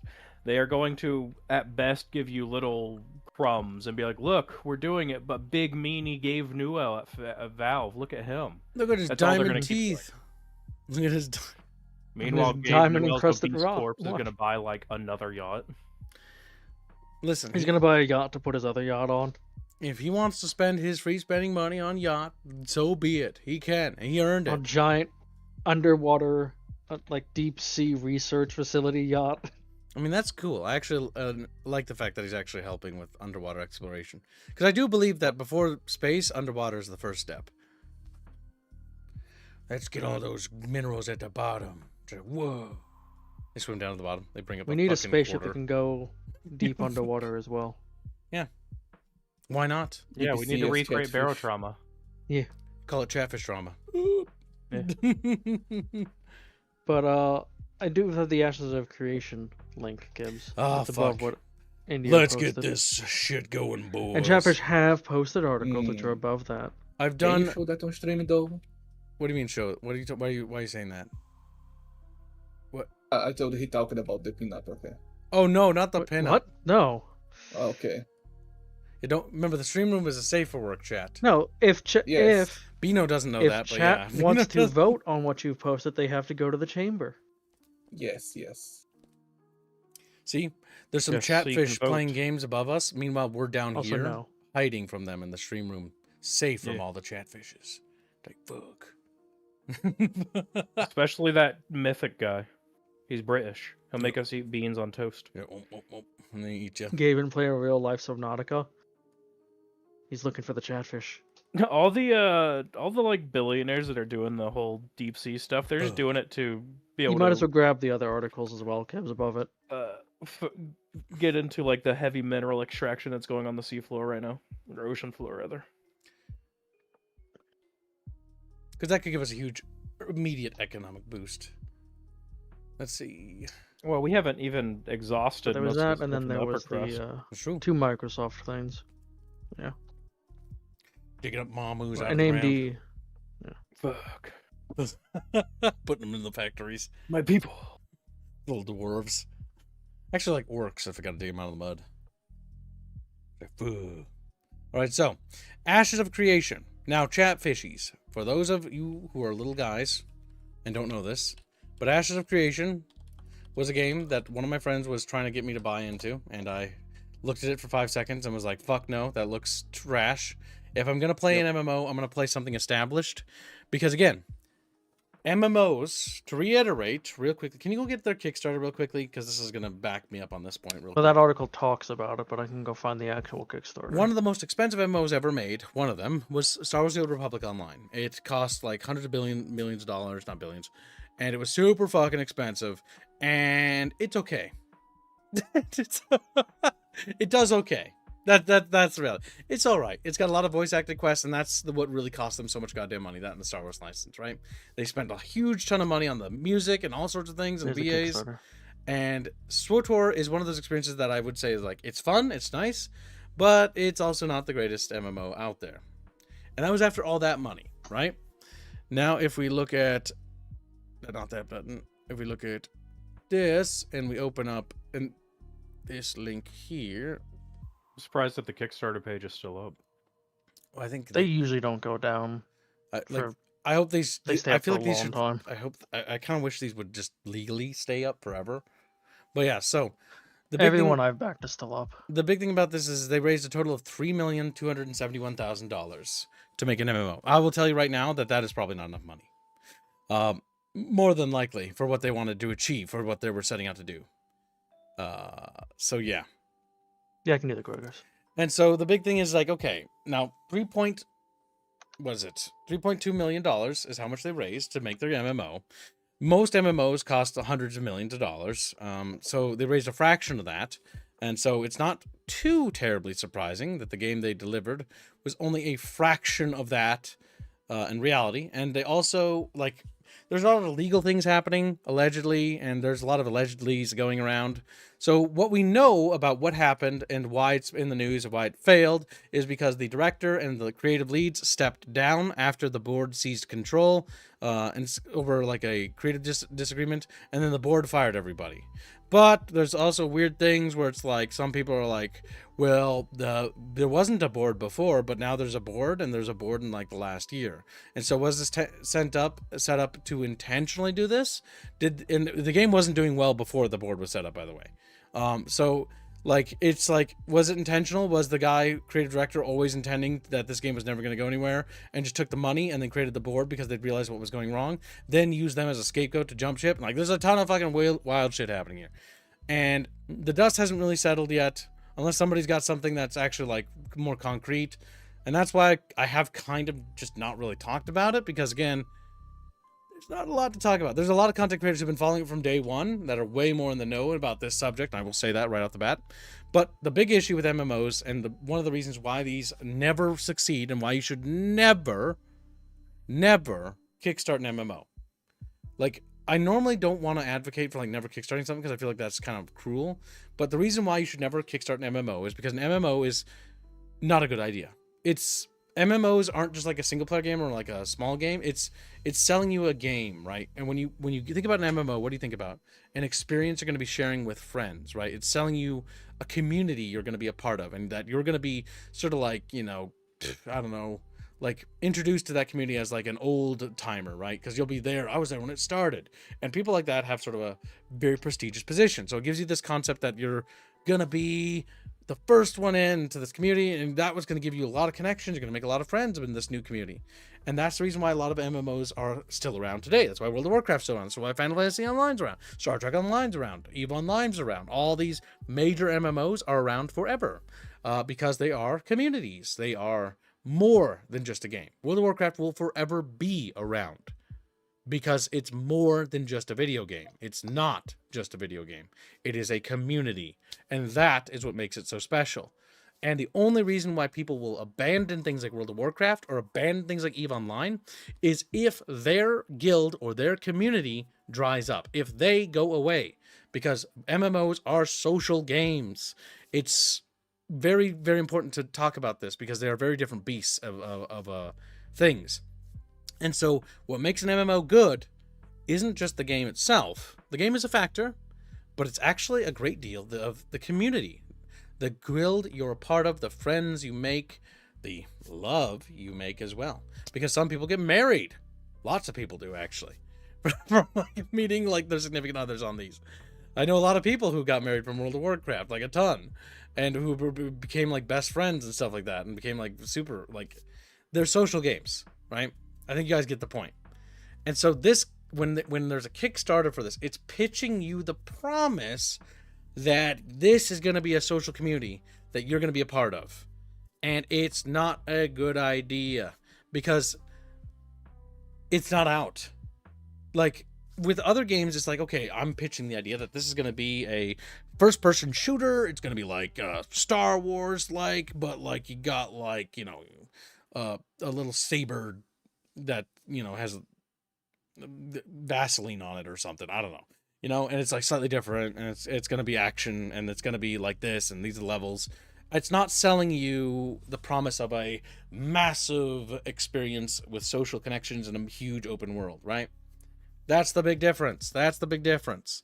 And so that's why MMOs are scary to back, because you're backing something that is like, backing things is risky already. It is. But now you're investing yourself into something that may never take hold. You're investing in a community that has yet to form. And yes, when a game is being kickstarted, technically a community is forming. Technically, there's YouTubers that are covering it. There's going to be people who are creating forums talking about it. And so that's what we call the basis, foundation of a community that's forming around a game, right? This happens before a game is even made. However, well, this happens nowadays before a game is made, more than it ever did in history. But yeah, it's just why it's so concerning. And that's the one thing I want to get out of the way about MMOs. This is why it's not a good idea to back these things. Because you want like a community. Otherwise, what's the point? Like if you guys didn't exist, if you guys weren't my audience, I would not play World of Warcraft Classic Hardcore. I just wouldn't. I might be vaguely interested in it, but I'm only interested in that game because I know that you will play it with me. Not all of you, obviously, but like some of you will play it with me. That's it. If it wasn't for you guys, I wouldn't touch it. I wouldn't touch any MMO because MMOs are like, you got to get super invested, and the only time I have is for my audience. And because I've invested into you guys, I know that you guys will play games with me, and so I can play this game with you. And I'm not going to be playing with random schmuck and have to form new social connections with new people I don't know. And tie myself to a game that I don't want to be tied to. But yeah. So that's my quick rant about that before we talk about that. But so yeah, where to put the article? Where to put the article? Okay, so back to the actual article itself. With my own little KSA, Kibbs safety announcement is what we'll call that. Reports Ashes of Creation developer Intrepid Studios shuts down weeks after the MMO's early access launch. And again, it's suspicious because of how early it shut down, I want to point out. Ashes of Creation is a self-proclaimed old-school take on the modern MMORPG, and is the product of a hugely successful 3.27 million Kickstarter, which again, like most MMOs are very, very, very expensive, so I don't really buy the 3.27 million as enough really to develop something like this. Back in 2017, after spending extended time in alpha, the game surprise launched into early access, which is suspicious right there, in December, and now, less than 2 months later, it seems developer Intrepid Studios Incorporated is shutting down. Over weekend, PC Games and News noticed the Ashes of Creation website was updated to include a letter from the director, curiously signed off by the Ashes of Creation team rather than the game's director, Stephen Sheriff. It turns out Sheriff resigned from Intrepid recently, posting in the game's Discord, "I can make a limited statement in my personal capacity and not on behalf of the company regarding the situation," adding that control of the company shifted away from me and the board began directing actions that I could not ethically agree with or carry out. Let me scroll down. As a result, I chose to resign in protest rather than lend my name or authority to decisions I could not ethically support. Sheriff wrote in the Discord post, according to PC Games News, "I cannot responsibly speak to further details at this time due to ongoing legal and governance matters. What I can say is that the developers and staff acted in good faith and deserved better than the uncertainty they are now facing. I am incredibly dismayed by the situation." End quote. Around the same time, over the weekend, Intrepid's director of communications, Margaret Cron, revealed on LinkedIn that her time at the studio had come to an end. Following that, it appears various other developers at Intrepid were laid off as a result of a studio-wide shutdown, which is how former Ashes of Creation environment artist Olivia Plummer described the situation in her LinkedIn post. In another LinkedIn post, Intrepid sound designer Kevin Stiles writes, "Hi everyone, with the recent closure of Intrepid Studios, I'm now actively seeking new opportunities in game audio," seemingly confirming Plummer's description of the situation as a complete studio closure as reported by Games Developer. Intrepid Studios hasn't said anything about a closure in official communications. The most recent communication is the posting of the aforementioned letter from the director, which addresses fans' concerns about the game and issues impacting the player experience, notably that the letter states a full development update for the game will arrive via Twitch livestream on February 13th. Given the various LinkedIn posts stating the situation, the studio that has closed, it remains to be seen if this update will actually occur. So yeah, basically this game is fucking cooked. Don't touch it with a 10-foot pole, boys. And if you have, get the fuck out while you can. But I'm glad we managed to get some of the chatfish that were interested in it to hold off and give it a month. yeah, so Yeah. there was a few people in our audience, and I feel bad, but we kind of, like, well, Called it. we didn't do that, but we kind of, like, encouraged them not to give the game a shot, because it was suspicious. And again, new MMOs are suspicious. You are far more better off, if you want to play an MMO, play an established MMO. Do not play any of these up-and-coming ones. And I know that sounds like me shooting indies in the head before they get a chance, but until an MMO establishes itself and proves itself as having a community, it doesn't matter. It's all for naught. It's a waste of time.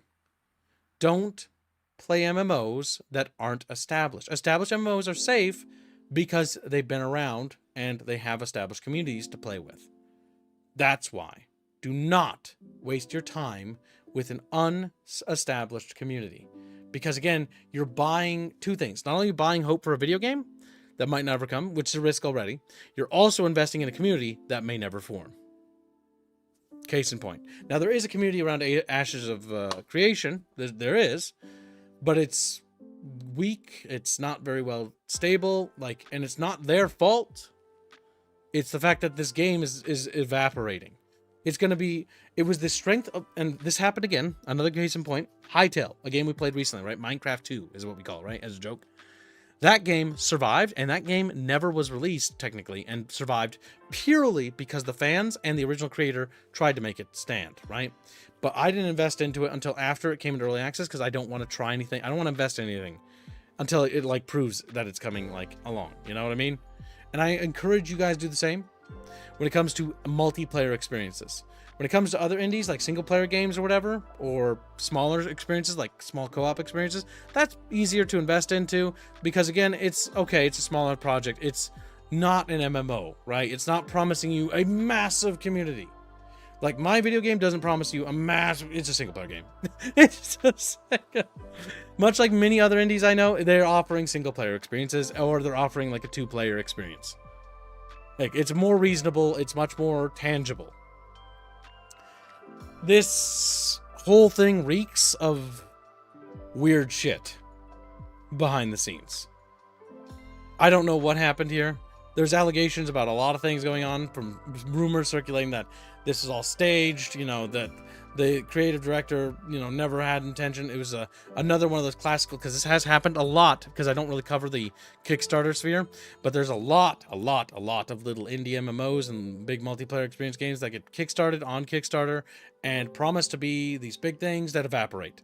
And they evaporate within a month or 2 months, and it's suspicious because they don't even give it a chance to really try, they just immediately evaporate. They just give up right away. I got told by a guy that works in investment that some of those MMOs, especially in the Kickstarter and shit like that, they're just investment traps, not for little people like us, but to catch those big fishes that I have 1 million to invest in something. World of Warcraft is pretty big. This is a wall killer. Nice, I'm going to get that's the kind of person they're trying to trick. See, the issue here, this name Rex, is you're misconstruing that because he says playing something that doesn't last the test of time isn't a waste of if you still have fun while it lasts. It is. It is because we're not talking about the same thing. You're talking past me. So the reality is we're not talking about games that you don't enjoy or games that you enjoy. We're talking specifically about Ashes of Creation, and we're talking explicitly about scams. And scams are a known quantity. So you can choose to talk to yourself, or you can choose to talk to the subject we're actually addressing. Because I can almost assure you that good times are not being had right now. Good times might not be being had right now, Chatfish. We have it on good authority, and very good authority, that the Ashes of Creation good times weren't very good going up to this point, because all the people I talked to that actually played this game, it was not very positive. Let's see. The Chatfishes are massive, so how can our community not be massive, says Frederick. That's fair. Physical size does equate to a massive community if they take up a large amount of space, even if there are a few of them. Chris Piquet says, I'm assuming, but yeah, the whole thing reeks of a scam. Yeah, no, it's very suspicious. The whole thing was kind of sussy when getting into it, and that's why, again, when I was pitched, by a friend to get into this, I was like, nah, this thing looks sketchy. It looks sketchy on the surface when they were advertising it. And again, what's dangerous about this, and there was another content creator who also echoed the same sentiment that was actually pretty on point, named Joshua Hayes, I believe, who more prolific in covering MMOs, but even he was like, this smells bad. And everybody was saying that. It wasn't just a few people. It was not. There's a lot of suspicious things going on with this game, even during its Kickstarter. And the big dangerous thing, can we see? The big dangerous thing about Kickstarter and things like this, by the way, look at these tiers, right? $10,000. Like, It's Star Citizen level of ridiculous. Hero of the People, $5,000. Royalty, $2,500. Leader of Men, $1,000. Braver of Worlds, $500. Now the big risk with this, right? And this is why it's again important to listen to warnings, because if it looks suspicious, don't waste your time on it, because if it's fun, guess what? If it's fun and it's good, go and play it. You mean Josh Drive Hayes? Thank you. I can't remember his name. I'm sorry for butchering your name. But yeah, he called it on the head when he first pointed out the fact that this looked suspicious.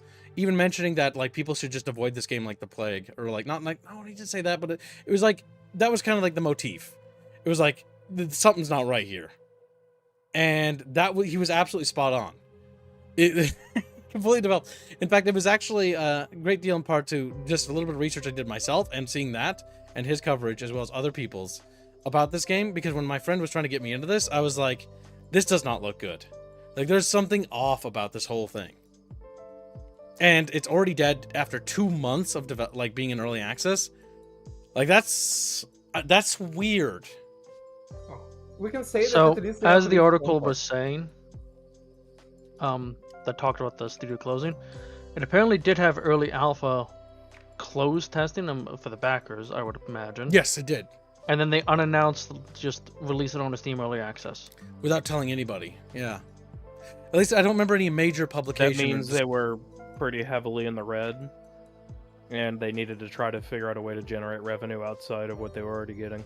My theory is that some sort of mismanagement happened behind the scenes, because there's also talk about them doing investments and like opening up to like letting other people like, because they opened up and became public when they weren't. Mm-hmm. And so they were taking more money from other people, from public investors, and then the public investors got mad. There was a creative dispute or something. And it's like, okay, this is all super fishy. You know, there's something's going on here. Now, I'm not saying like anybody's in the right here, but like, I don't know if the board of investors like looked at something and was like, wait, what the fuck are you doing? You're mismanaging this shit? Like, get the shit. Maybe that was the thing. Or maybe they were like, we need to get this more profitable or something. I have no clue. So it's one of those things we're going to have to wait and see what happens with this. One of the things the article was saying is the lead director was stepping down because he couldn't agree with the ethics of what the board was wanting to push. I didn't see anything about what the board was trying to change, but that's one of the claims I've seen. Go ahead. No, say that one more time for me. Sorry, somebody's car turned on. It's very cold outside, so it scared me a little. So in that article, you can click back to, Gibbs. Oh, it's yelling at me. It talks about the creative director because he steps down, primarily because he couldn't agree with, on the ethical grounds, he couldn't agree with what the board wanted to do with the game. Yeah. Not what they were trying to do, just he couldn't agree on the ethics of it. It's like, okay, so like, what were they trying to do? Yeah, like that's my question, like ethics. Like, were they, like, okay, like, here's the curious part, right? When we talk about ethics, right? $10,000 version for Avatar Phoenix thing. Like when I see this, I'm like, ooh, like I know this is popular as a trend on Kickstarter, but these always strike me as a red flag. And the reason why is because I've been scammed multiple times on Kickstarter, and I don't use Kickstarter anymore. Same. I gave up on it. I backed Planetary Annihilation. I backed Starbound. I think Starbound? Yeah, I think. And then I backed Starbound. He blacked it. I backed Mech Warrior, Battletech or whatever. And then I backed one other thing. What was it? It was recent. It was the final straw for me. Iron Harvest. Iron Harvest. Yes, I've got the big stupid model thing somewhere. Yeah. I think I give it to my dad because I don't fucking care. But yeah, so I've backed many things on Kickstarter and Indiegogo.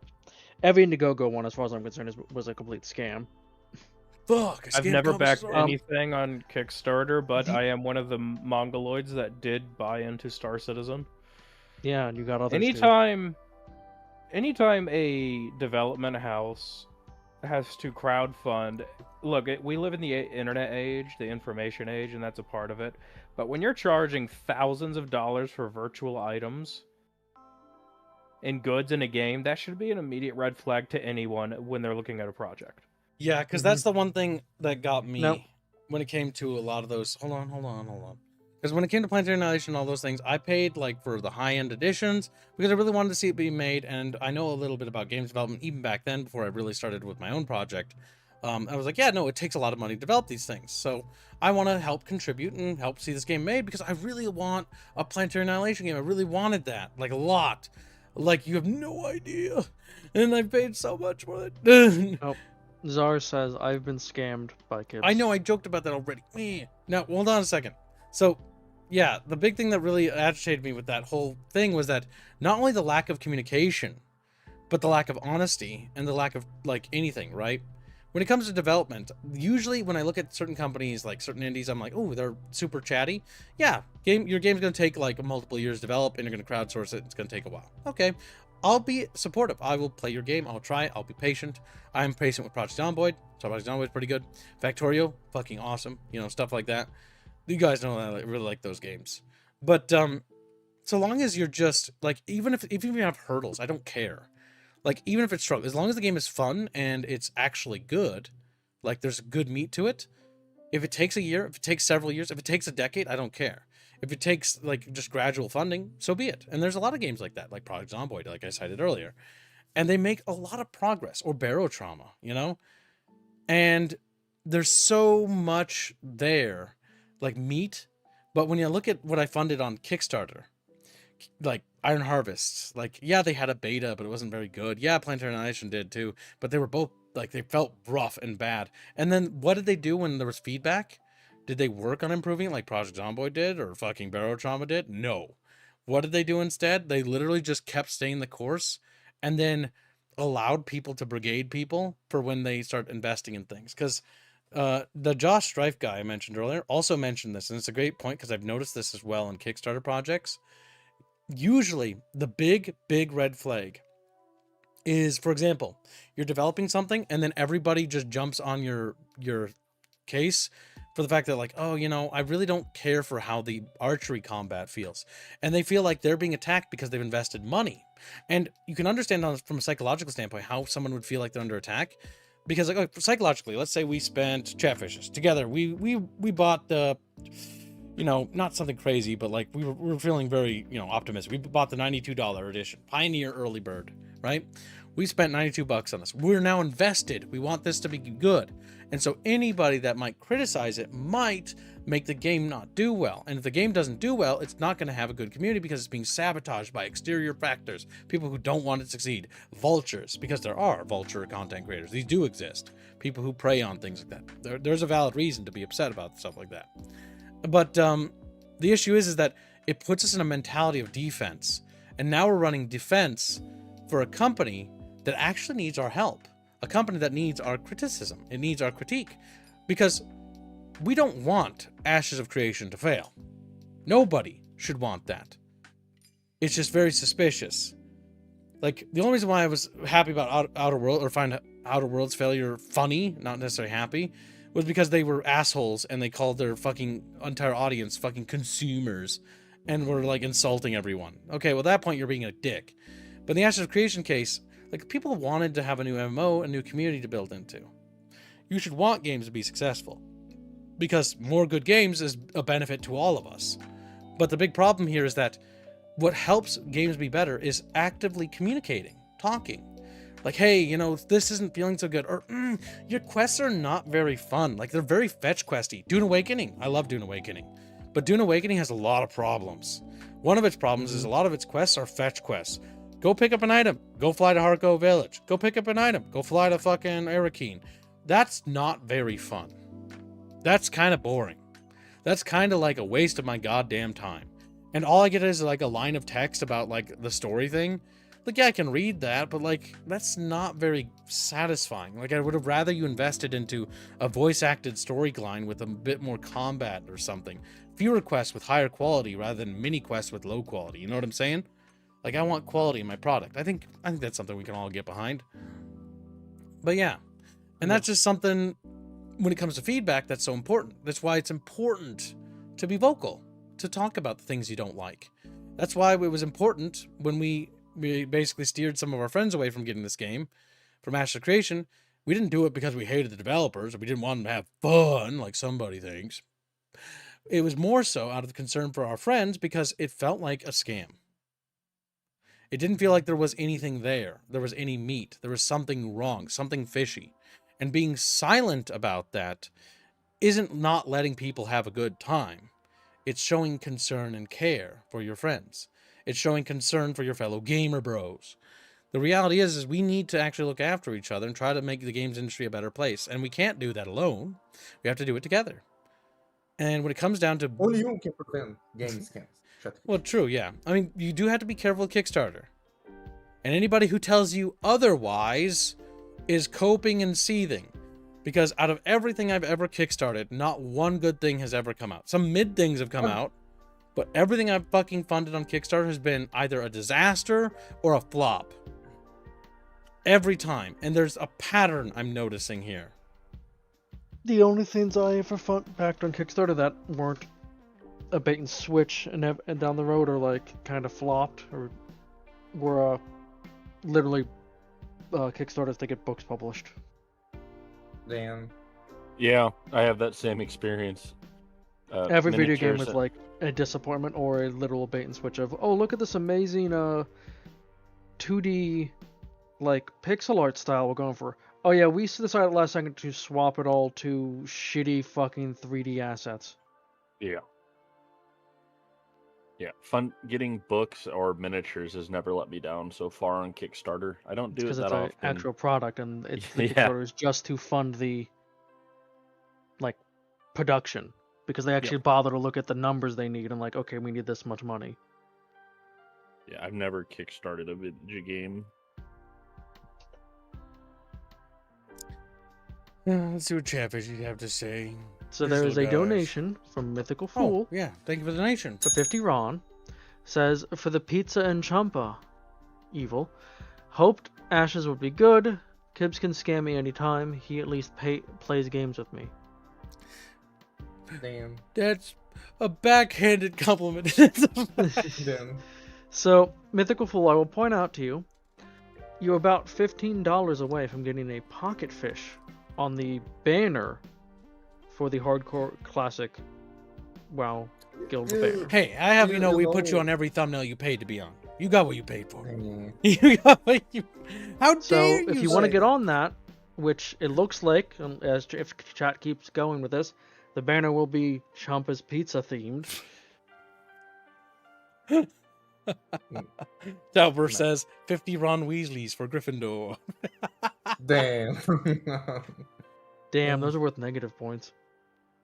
Quirky 2D survival Metroidvania, I- sign me up. I mean, hey, for the Kickstarters that actually do produce the things that they were funded to, awesome. I just wish that some of the games I backed were that way. Because some of the games I backed were just like, oh my god, like, fuck me, man. Like, what a fucking shit show. Starbound? I didn't hear basically, Starbound chat- got better, but I never went back to it. It got better, but like, it's just Maybe that's kind the of one. feels soulless. Because at least that one got better. Iron Harvest got abandoned. Planetary Annihilation got a... you know what they tried to do with Planetary Annihilation, by the way? They tried to launch another Kickstarter called Human Resources, and then abandoned development of it, and then only went back to Planetary Annihilation to finish development because they ran out of money. Then they tried to do this thing called Factory Annihilation, or whatever the fuck, and I bought that just to cover it, and then it died literally before I could make anything out of it. Like, they scammed me one last time on the way out. They just kept getting you. They scammed me one last time on the way out. It's called Factory Annihilation or something. Where is But it? yes, chat, basically, in regards to Kickstarter, be extremely skeptical with video games and like any kind of digital or Did they remove it? heavily development timed project. Books and stuff where it's literally just, we need this much to publish our book, and like stuff like that are usually going to be a lot safer to Kickstarter, think- but like, once again, it's case by case. Yeah. What? No. Did they remove it? Did I have it on a separate client? Steam never unlogs it. God damn it! I got scammed twice, chat. Fuck. One good rule of thumb that like I used online and never failed me is always before you go to spend money on a project like this, or even a commission, like example like commission artists. Like a lot of people get quote unquote scammed by commission artists when they go on Twitter and shit like that. And the thing is, you need to go and look like, okay, what did this guy do before? Were there any complaints and stuff like that? If you do like 2 or 3 minutes of research, you avoid like almost all these scams. Yeah. True. Also, chat. This right here, I found it. So An yeah, idea this for is a chat. scam as well.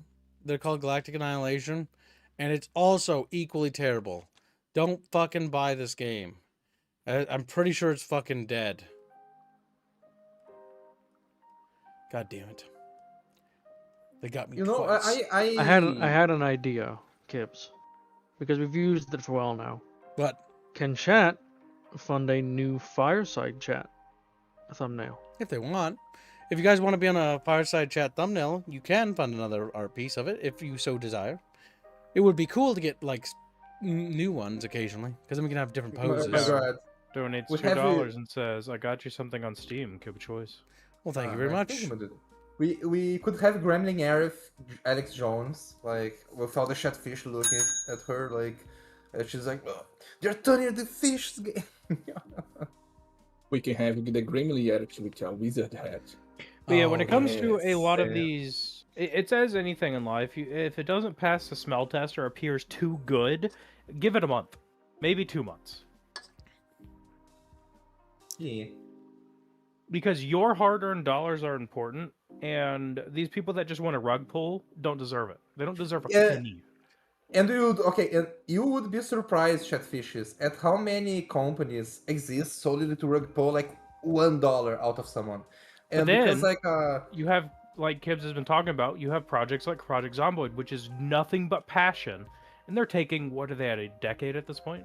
2013 is when they went on Steam. I think they were in development before then, though. Yeah, they were before, because they were originally a like fan mod for Cataclysm Dark Days Ahead. Yep. And then they were like, fuck it, let's make our own game. And Yep. a lot of people, like halfway through, started to claim these guys were a scam because they were taking so long to work on their game. But I never gave up on them, because the reason why I never did was, and I think a lot of people didn't, was the reality is that, yeah, sure, they were taking a long time, but they were trying. They were actually working on it. So it's like, they are as doing long as something. a developer, in my opinion, and I think that if a developer keeps trying and they keep working on it and they try to recover, I will give them another chance. Like if they do it with like Dune Awakening, like I'm gonna try Dune Awakening again. If they do something where it's like that looks interesting, I might cover it and talk about it. Because if a developer actually tries to make a good game is a good game. Like love it or hate it, right? Regardless of if they do stupid things in the past or they say really cringe ass shit. Because a game is a game. But if a game can't be a game or a good game that's worth playing, then there's no point. It's kind of like for example, if a game creator is a commie, right? I don't like communists, but if the game is good and doesn't have their retarded ideas in it, you know what I mean? I will play it. That's very rare though. More than... Mythical Fool Very donates rare, yeah. 100 Rons and says, "Can't play WoW with you, but can you put me on the thummy? Here, take my money, Kibbs, Sama. You have a good promoter, Devilfish." Hey, Well, thank you very much. My guests work very hard, and I owe a great deal to them. And I owe a great deal to all of you, Chatfish. Can someone post the community games on Discord a day or so beforehand? The thing is, both of you to assume Kibbs knows what he's going to play. Like, Yeah, I'll be later real. today. I've been kind of fucking up with the schedule lately because, like, when we were starting to get into a good schedule groove, I got sick. What was it, November? And ever since November, everything's been kind of just like awful. Like for a while, I was having everything pre-scheduled, and we were kind of had like this sort of thing going. And then November, or was it November? Whenever it was, I got sick, and because I got sick, I didn't want to stream any of the paid requests, and that put me behind like 2 weeks. So now I'm fucking all over the place. Like half the games we're streaming now should have been done like literally last year. But we're getting to them one by one. Just not gonna get sick again, I hope. But yeah, so if I get sick, we're just gonna stream through it. Like, I'm sorry, but we gotta get some of this stuff done. Just gonna sound a little retarded. No Man's Sky, just looking from a distance at Kibbs talking. Yeah, No Man's Sky. Like, I'm not a big fan of No Man's Sky. I'll be real with you. I don't really enjoy the game, but I don't care about my own opinion on it. I respect the fact that they never abandoned the game. My only grievance or complaint that I have is that they add these really cool things, but they never expand them. Like they added capital ship combat, and it was really cool, but then they didn't like expand on it. At least last time I looked. Though So if I'm I've wrong, please played correct me though. No Man's Sky rather recently for quite a bit of time. Yeah. And all the updates and like major patches they do are all disjointed. They don't interact with each other. I think there are So, too many. Like, things yes, for- they have quote unquote fixed the game, but it's still just a weird mess of like each module you go to play is just that. It's a module. It's not interacting with the game. Yeah, I would like it to be connected. Like, you know how they added the base thing? Like, make the base thing so we can build like our own base and city or starport or whatever. And Well, then you like- can do that. Oh, you can. Oh, maybe I You will can try build this your game. own bases and stuff. You have like your own fleets of freighters and whatnot. Do you take territories and um, fight over stuff? Not in the way you're thinking. It's more Damn. of you go attack the place, you get resources, and that's it. Oh man, I was kind of hoping they'd turn it into like that game that Chatfish you guys talk about a lot, you little nerds. You talk about that 4X game or whatever. X4. Yeah, X4 or something like that. And I was kind of hoping that this game would kind of become that, but it could like do ground stuff and space stuff, and then they add a workshop. There's no chance Damn. No Man's Sky's ever going to be as autistic as X4. No Man's Sky doesn't even have a proper flight model, let alone the autism of having to simulate industry. Regardless of the critiques, they have not abandoned their game. Yes. They continue to add content, even though there are some problems with some of the content not connecting with the others. And so, regardless of it, that was very good of them to do that. Because, regardless going forward, quit saying regardless, Gibbs, or I'll beat myself to death. Regardless. I'm going to be checking out that other game they're working on. Wait, what? Light No Fire, the fantasy one. Oh, it was just a DLC ship. That was like a big expansion. I'll be interested to see if they actually have a better vision. My big problem and big complaint with them is that they just need a better vision. Because No Man's Sky was cool until you realize that there wasn't really like a vision that connected at all. Like that's kind of what makes my big problem with Minecraft. Minecraft, if you mod it, you can make it fun, right? But there's no real vision of what it's supposed to be about. It's sort of just kind of like aimless. It's like, okay, you fight the Ender Dragon. That's not a very fun boss experience. It's kind Wait, of you fighting the dragon? Yeah, you Ah, okay, I didn't know. Back when I don't think it's a new thing, right? Because when I played Minecraft, That's not there was new. no dragon. That's ancient. You gotta go No, to that's like been there for years. yeah. Dang. And so that's the big problem I have with like certain games. Like I want like a vision about what's the focus of the game. Like you can have multiple different focuses. Like Project Zomboid has this, right? Where you have the sandbox and it's a technically early access, not finished, but there's years and like the world decays and progresses, things get overgrown, and you got to maintain things, fuel and stuff like that, and cars will break down, and eventually you're gonna have to make like other things, and they're gonna eventually add things like they already have horses in, I think, but eventually you're gonna have like mounted horses and stuff, and you can like progress and I think rebuild society. someone made a mod for that, actually. Yeah, because that's cool. I love the idea of Project Zomboid because it's the ultimate zombie simulator, because the idea of it is going to be basically you play as the civilization collapses and then you rebuild the civilization and communities and stuff like pretty that. cool when It's when they interesting get how to work. how the scope of the game has changed so much. Mm-hmm. It's From the expanded. original They design hired a and lot idea. of people, though. That might have helped because they got a lot of money. I mean, I think every company should expand a little bit when they get some money, but you got to be careful how much you expand, because there are some studios that expand and they hire a lot of people, and it's not necessarily they're hiring good people. They're doing bad jobs, because personnel are very important. The people you choose to hire in your studio are going to change the formula of what you make. So you need to be very careful, right? When we first got Echo into the team, it was at Carlos's recommendation, so she had a bonus there. But it was like, okay, like let's see her work, let's see, get to meet her, talk to her a little bit, see how she feels about the setting and stuff like that. And you get to know them to see if they're actually interested in like the vision of the project, or is it just a paycheck to them? Because if it's just a paycheck, then they're not here for the right reasons. This is a passion project. People must be here for the passion. It's just a paycheck to me, Gibbs. Well, Damn. you'll be waiting a while, boy.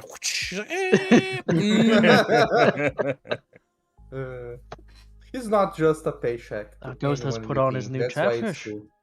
You know, Chatfish, it's cool when people like what they're talking about, when you work something that people like what they're talking about, because you can see the spurging out during some meetings when people start disagreeing on large things. Or like, that's kind of cool. Yep, creative disagreements happen a lot. Yeah. And they happen in every studio where like everybody's got like wants everybody's end goal. They want the same. Oh my god, what happened to your profile picture, Ghost? This is new. This is Oh new my god, Chatfish. you look so What's wrong? you look so What's wrong? derpy. If chat makes yesterday's goal, maybe Kibbs can show it. No, we can show the Damn. fan art of the fishes. They can see they can see right there. They can Shugo. see a small version of it. Beano. It's so derpy. That's definitely shows art. Okay, that looks nice. Yeah, is. Yeah, it's show. this is show drawing the menace mech. Damn. I would have just put like a mechanized conjure and Enough from the Beano. Silence the Beano. Jesus. dang. Mangolad says, "Hello Games are trying, Kibbs. Also, they're keeping their mouth shut about the new game." Yeah, I know. That's what I said. Why are you echoing what I'm saying? I think My you only read that before, concern Kibbs. Beat him to death. with He's like, "Eh." Light No Fire is it's going to be another No Man's Sky of it's going to come out like not even a quarter baked, and we're going to get these weird modules that don't interact with each other. That's what I That's hope my they Quite learn. possibly, yeah. Because my Also, they lied. Right there's fire. fuck. Oh. But did they light Because like the fire? so, just watching the trailer over and over again, where it's been autoplaying here. Yeah. I could see the same like terrain system they have in like No Man's Sky and all that. Probably the same engine, if I And- had to guess. And it's frankly ugly, because No Man's Sky does not do procedural generation well in the slightest. Well, one of the things I saw on this trailer was procedural whatnot, so it's gonna just be No Man's Sky with a fantasy. That's my concern, Coat of but paint. I'm also willing to give it time to see what happens because they have stuck with No Man's Sky. They Even also if I haven't may not announced enjoy anything for a good while. This is old. It. Yes. Yes. They did like a reveal, and that was it. Yeah, I'm not a big fan of the art style, but a good game is a good game. And Yes. the other thing is, when it comes to certain art styles, there have been times when I play a game and I'm like, oh, the art style's not really jiving with me. And then, like, because the game was good, I'm like, actually, I like it. Like, you want to know what's funny? When I first saw the Star Wars micro series as a kid, I wasn't very big on the art style of Genndy Tarkovsky for the characters, nor for Samurai Jack initially. At first, I was like, I don't know, they look kind of weird. Dooku has the best design in And that. then they all grew on me. And I actually really, really, really love Genndy Tarkovsky's art style. A lot now. Like, I'm a huge fan of his works. And we change, right? It's like, when you have your little sandwiches, Chatfish, Sometimes you just like, oh, mayonnaise, gross. But nowadays, I like mayonnaise. It upsets me how some of them are swimming. Mhm. If you want to see upsetting, swim as a night elf. I don't think I will. It's so derpy. Like, that's the most upsetting swimming I've ever seen in my life. Where it's like wriggling like a worm. It's like, how does that help you swim? That's the neat part. It doesn't. It doesn't. Because what would be cool is if you could like build your own fantasy like towns and stuff like that, and like it had like a dig. I don't know. The big problem is my brain's pitching me the idea that because of if it's fantasy No Man's Sky, maybe it'll be like Daggerfall, where there'll be different kingdoms and they'll have different things. I'm not a big fan of. Kind of cool. I'm not a big fan of procedural generation for a lot of things. I am a fan of handcrafted procedural generation. Great example is oh, my brain, chat help. Deep Rock Galactic and Helldivers 2. Deep Rock Galactic and Helldivers 2 do what I like when it comes to procedural generation, where they make set pieces, and then they have the set pieces that are handcrafted, and then they have a generator that moves the set pieces that are handcrafted around to keep things fresh.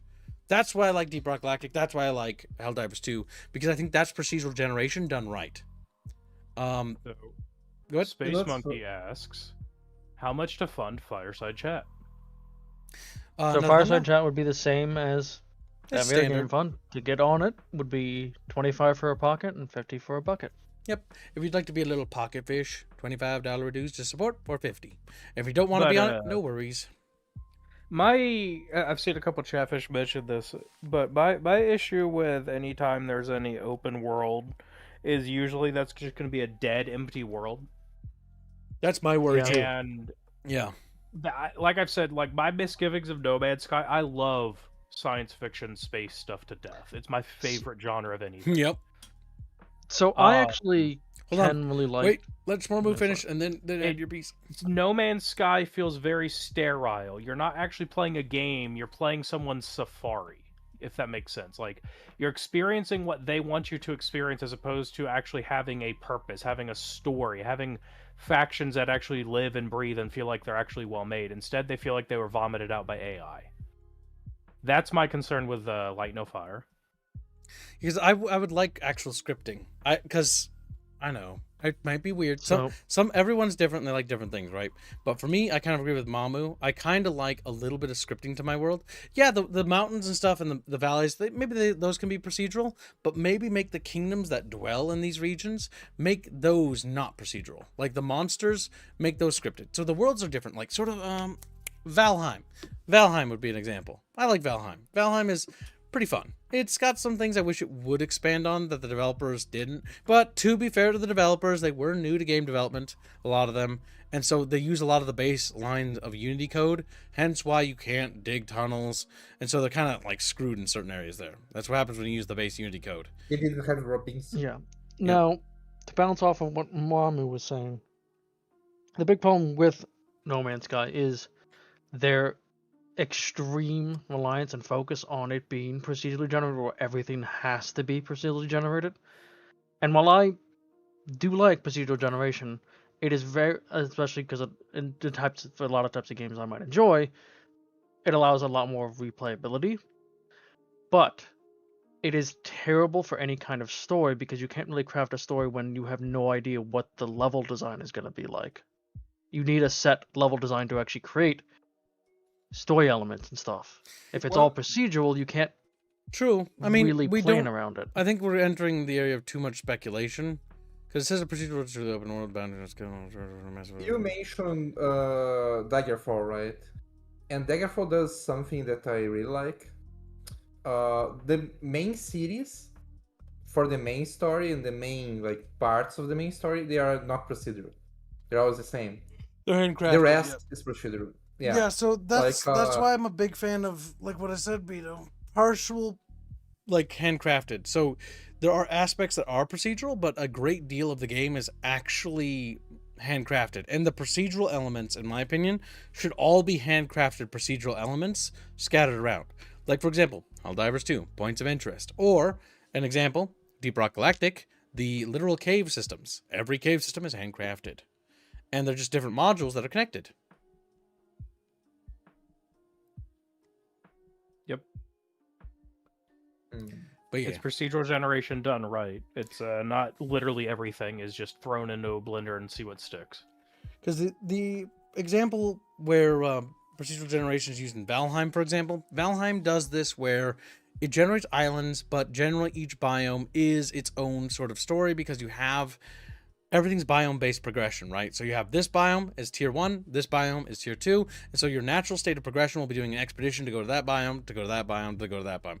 Well, the worlds are procedural, but the worlds are procedural. No. Game. We've blocked out, so you just pay us. My brain. Well, the worlds are procedural. The big thing about it is that the progression is not. There is a standard line of progression to go in that game.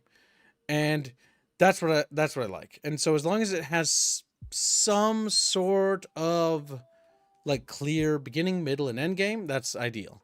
Because a game should have an end game. Every game should. Like games that don't have an end game end up like Dune Awakening did at launch. You know, where we got to the end game and there was none.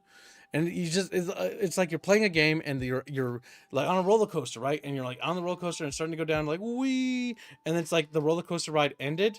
Except your little carts kept going, and you just impacted with the ground, and now all of you have broken bones and are dead.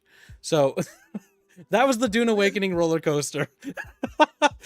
They stopped building it halfway through the ride. The issue of not having end games is that like a lot of people they look at old games and like old games didn't have end games because old games weren't forever games, as I call it. Like there are most old games like were single player, like you had a story, you finish the story and move to the next game, right?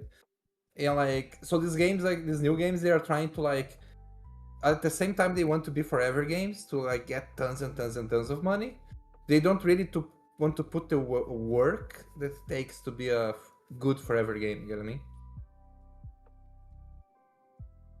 Yeah.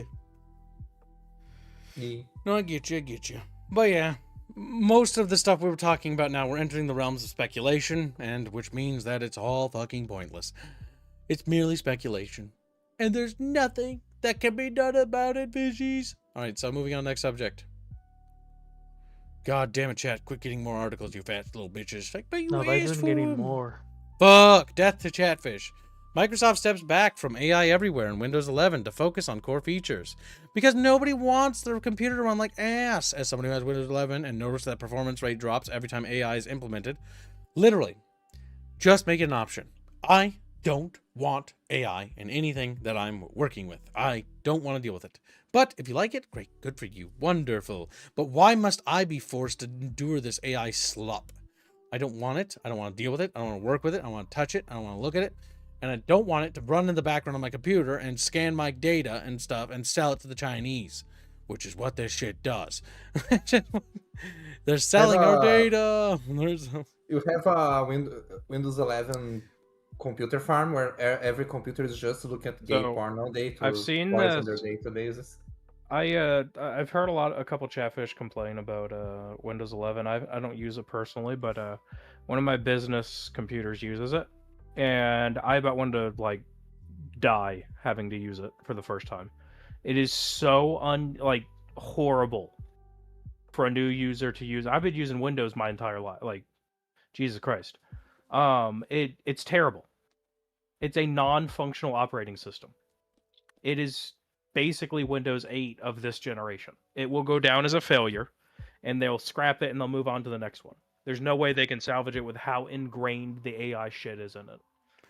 Yeah, I can't work on 11 because the Clip Studio lags so much on it.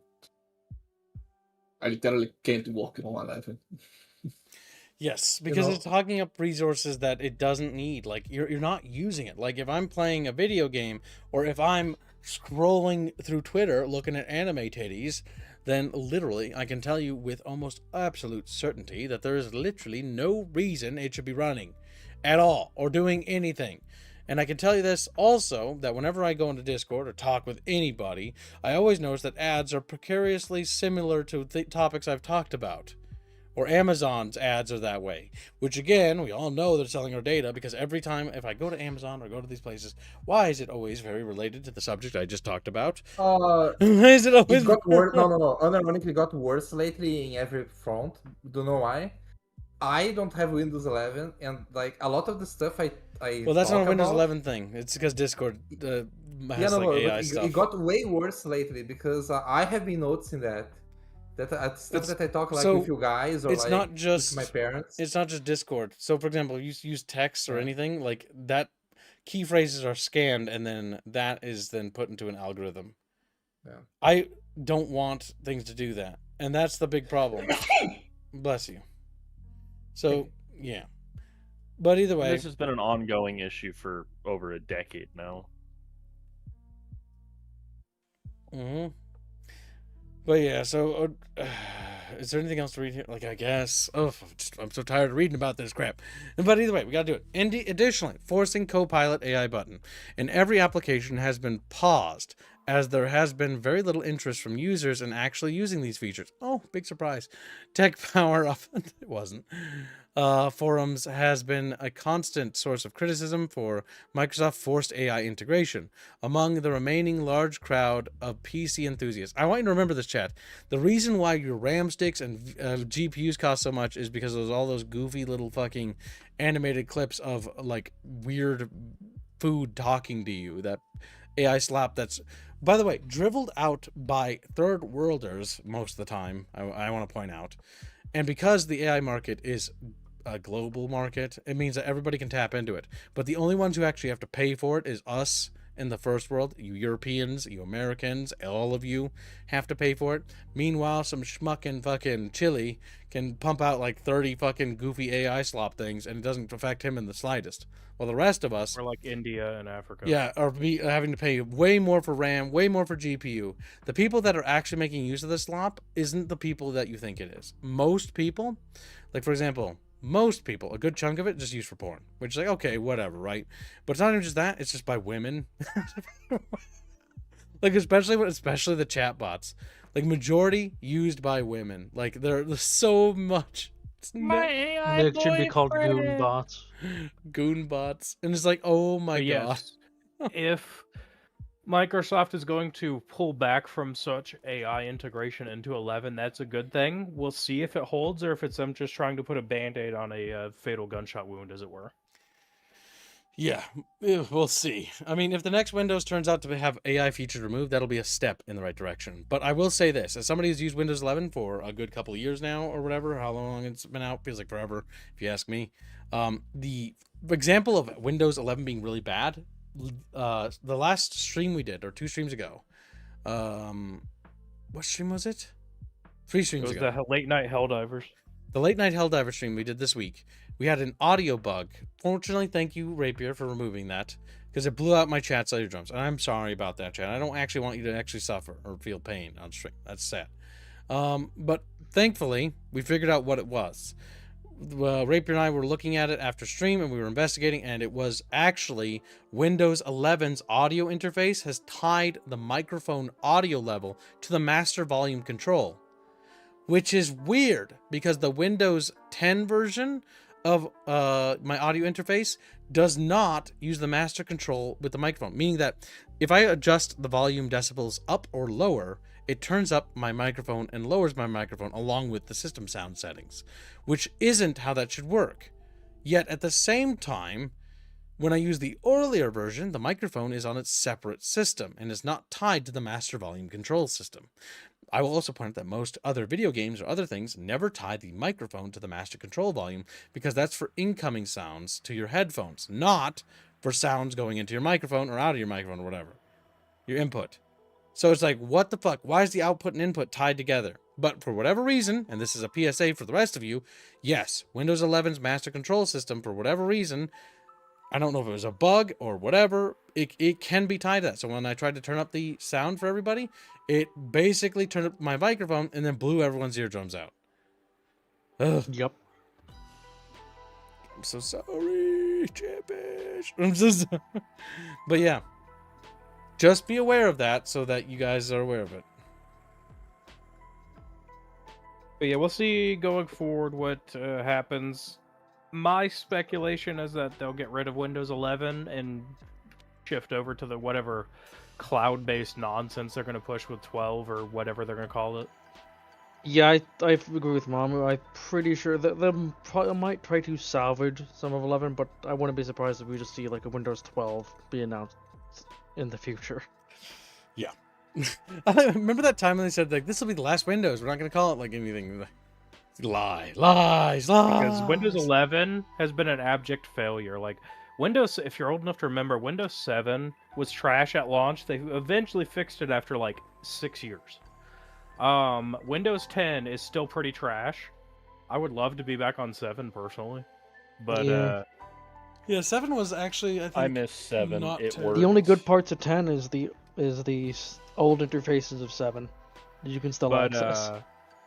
I never want to use Windows 11 again. The little bit I had to use it for some business stuff made me want to die. It sucks. As somebody who's stuck on it. I have fond memories because I was a child. My first PC, Gateway, had Windows XP, and I thought it was amazing. Then Windows Vista came out, and I'm like, damn, it's like XP, but I miss bad. 98. It's like XP, but bad. Boo-doo-doo-doo. But, Yeah, yeah, what if we'll I told see. you XP was just a downgrade at 98 in regards to It was. features? And it's just been that way every Windows version. I'm biased, chat. I will forever view Windows XP as like this magical thing. Forever. Because I grew up on it. Let's buy Kibbs a Windows 98 PC. That's before XP, though. I know. That's before XP. Next up, he's gonna better. say Windows 95. I'm like, Look, if you really think about it, all of it's Unix, really. jeez. Speaking of moving on to next article, the next one's about the Gabe Cube, Gibbs. The chat cube, like chat cube. Yeah, Wait, was it? It says Adobe here. Or you mean the AMD one? the AMD one. All right. Adobe's a more recent thing that chat brought up. Oh my god, it looks like somebody photoshopped her eyes there, just based on the Oh, lighting. by the way, she's like the aunt or niece or something of Jensen Huang of NVIDIA. My god. She's his family member, the CEO of AMD. I'm sure there's nothing happening there. Yeah, I'm No, sure. no. There's nothing. AMD repeats Steam Machine early 2026 window, so expect to see it this spring, Chatfishies. During AMD Q4 2025 earnings call, CEO Lisa Su pointed to two semi-custom projects. Su said Valve is on track to ship the AMD-powered Steam Machine early this year. Su didn't go into detail about when exactly. More importantly, Su also said development of Microsoft's next-gen Xbox SoC progressing well to support a launch in 2027. That line frames a 2027 target for the chip program. Microsoft still controls the console release timing. So, is this Xbox SoC? Is this, what, 9th gen or whatever? Microsoft's new Xbox. 10th gen or whatever? What gen are we on now? I stopped following after 7th gen, my dudes. 8th gen? We're still on 8th gen, technically, aren't we? Yeah, I think we are. It's okay, everyone else did too, because no one bought any of it. So this is our 9th gen console. Honestly, is there a reason for consoles to exist anymore? Just make like a home No. PC. So what you're starting to see is a fusion of consoles recreating HTPCs, and a lot of the board partners trying to create their own versions of Steam Decks, like Asus. I think, what the hell's the other one? The big one. Gigabyte's trying to do their own handheld now. Like, they're all trying to edge in on that market that the Steam Deck is starting to buy into. Microsoft, I think, is trying to make one too. I wouldn't be surprised if in the future the consoles are more Switch-like. Yeah, I think that's the natural evolution. They have two options. Sell a desktop that you can buy that has all your things. I mean, smart TVs can connect to your desktop now anyways, pretty much. So literally everything's going to be a central entertainment system is the next step, where you have in your household a central entertainment system and it's connected to everything. That's the next step, logically, right?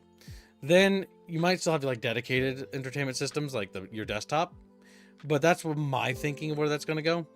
And then we've got the handheld portability of the Steam Deck and stuff like that. That has always been the evolution of consoles. They will turn into handhelds. Handhelds will be the last thing they become before they, disappear. Now, in regards to price for the Steam Machine, or Gabe Cube as it's better known. Gabe Cube. Wait, they're It's not still- actually calling it Steam Machine again, are they? I think they are. Oh no. Okay, I guess they're trying to bury the past with like. Yeah, because Okay, if let's you're the ones pretend that this are is around, the they, Steam they remember the Steam Machine of like the 2010s. Which was they partnered with Alienware for that, and Yeah, it was so bad. Alienware's a that's why it terrible flopped. company. Yeah, so I've got Yeah, my Steam Alienware Machine in a basically- box somewhere. Alienware basically went under, and then Dell bought them. Yeah, and they just are relying on that brand. They do to sell monitors and overpriced stuff. shit. Now. But speculation is still that the upper price for this GameCube will be $750. 12 For Dirk the says, high-end or the looks starting? like the memory High crisis may not affect the GameCube. Uses soldered. Soldered. Okay, I just mispronounced it. I was like, what? Sold, dude. Yeah, I was like, what? Memory chips, not memory sticks. Yeah, and so the form Valve already bought factor- them. So the form factor of the GameCube, it certainly uses pre-soldered memory onto the actual board with everything, because the size of it, you have to. And I've talked about this a couple times. When these companies do big, large runs of manufacturing for any of this stuff, they will get guaranteed prices in their contracts, so that they don't have to pay, like, let's say 3 months down the road when they finalize everything and they start their first manufacturing run, memory wafers have gone up 1,000% or whatever. They're not paying that 1,000% increase. They're paying what their contract was when it was signed. Yeah. So That's not a surprise in the slightest if they are using soldered. I don't know if they're using soldered or not. We won't know till people buy them and break them open. But Valve's been pretty good about expandability on their products as of late, so they may not be soldered. They may use some sort of small form factor type of DRAM. Also, breaking news. Blizzard is renaming Overwatch 2 back to just Overwatch. Yep. They're dropping the 2. Can they do that? That just got announced. Yeah, I Okay, posted wait. it in the stream room. Oh, wow, Can okay. they legally I do got, that? like, literally got a notification on my phone about that. I was like, what? Because the issue Well, is... it never was a 2, honestly. No, it never It was. was a relaunch. They can do that, Bino. That's their IP. They can do whatever they want with it. Yeah. Yeah, but they sold me Overwatch 1, and they didn't. It doesn't matter, it's a sell me. name. They can They can literally, change yeah, they can do whatever they want. I see. I'm not saying Yes, Plague, I think, Overwatch 2 is was the one that garbage. posted it. I know you guys are not defending it. I'm just annoyed. Damn, because, guys, like, don't make fun of Bino. Come on, can they do that? Bino! Is that legal? Is that Regal? Illegal. But yes, Plague posted the Overwatch 2 thing. I just reposted it in the Steam room or stream room for Looks like use. my phone beat you, Plague. Destroyed. He's like, No, it looks like we've taken forever on topics. The thing- 'Cause I posted it an hour ago. Yeah. well, death to Plague.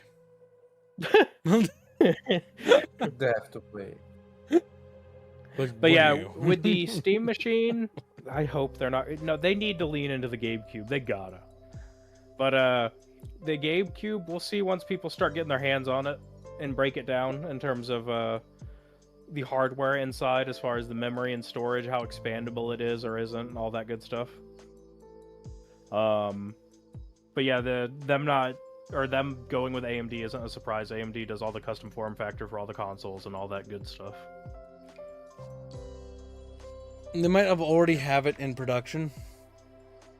They most likely have prototype runs in production, but not for actual sale. Yeah, because One thing that, they might have warehoused some of the items, so there might not be the initial effects. So they might be able to shrug it off for a time, because they might have the logistics already set up for production.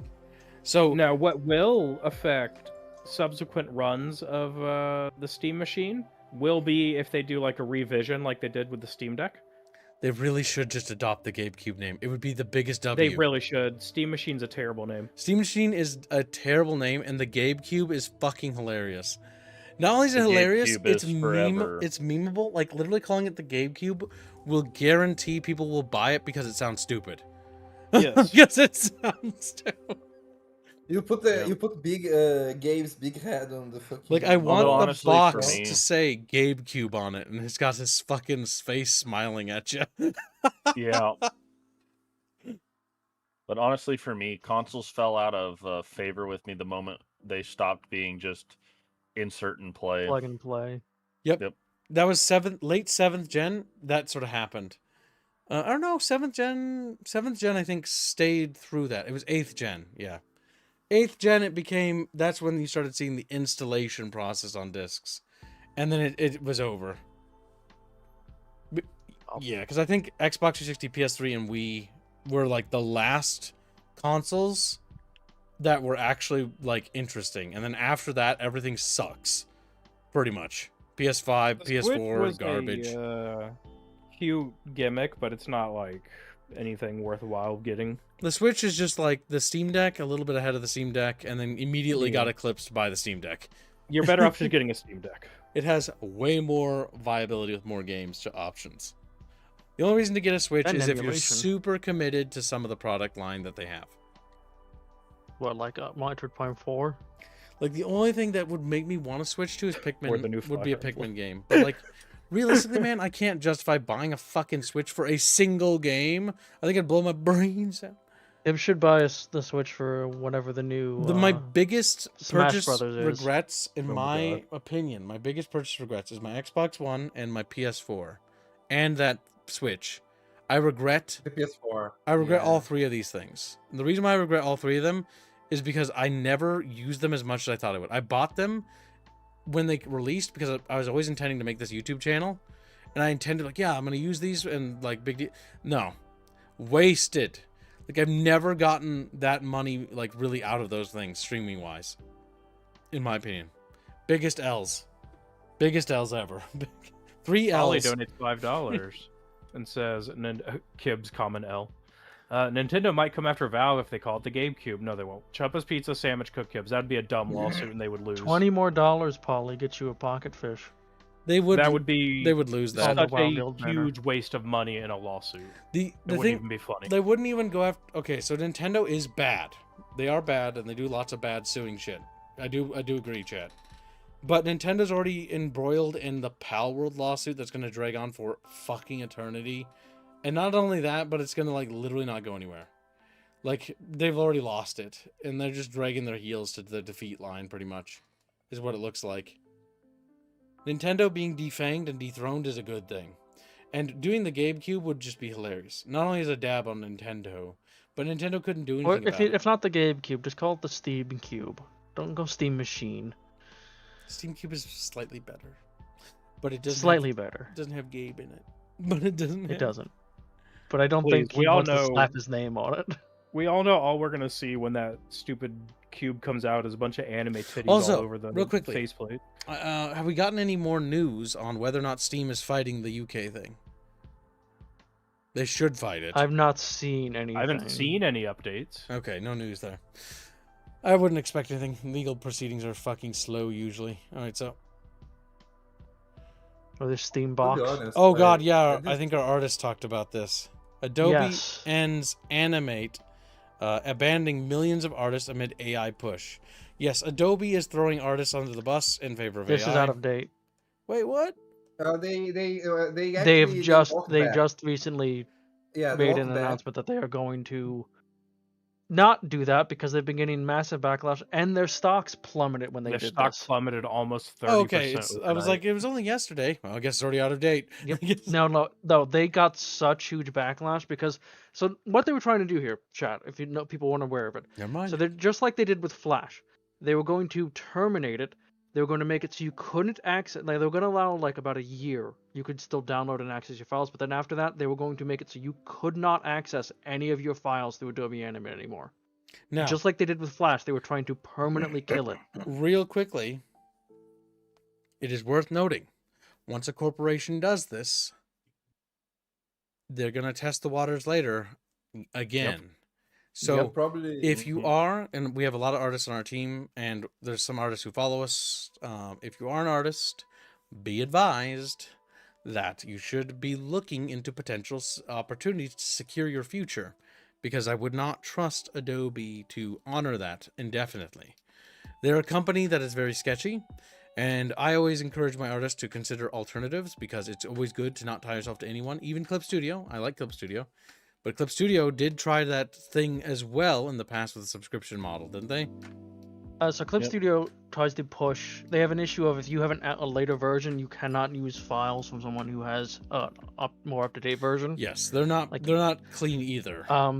They also have been pushing their own like you use like digital currency wallet coins to buy like that's paintbrushes and- beginning. and stuff like That's that. since the They really want to push you buying microtransactions for Alright. like add-ons.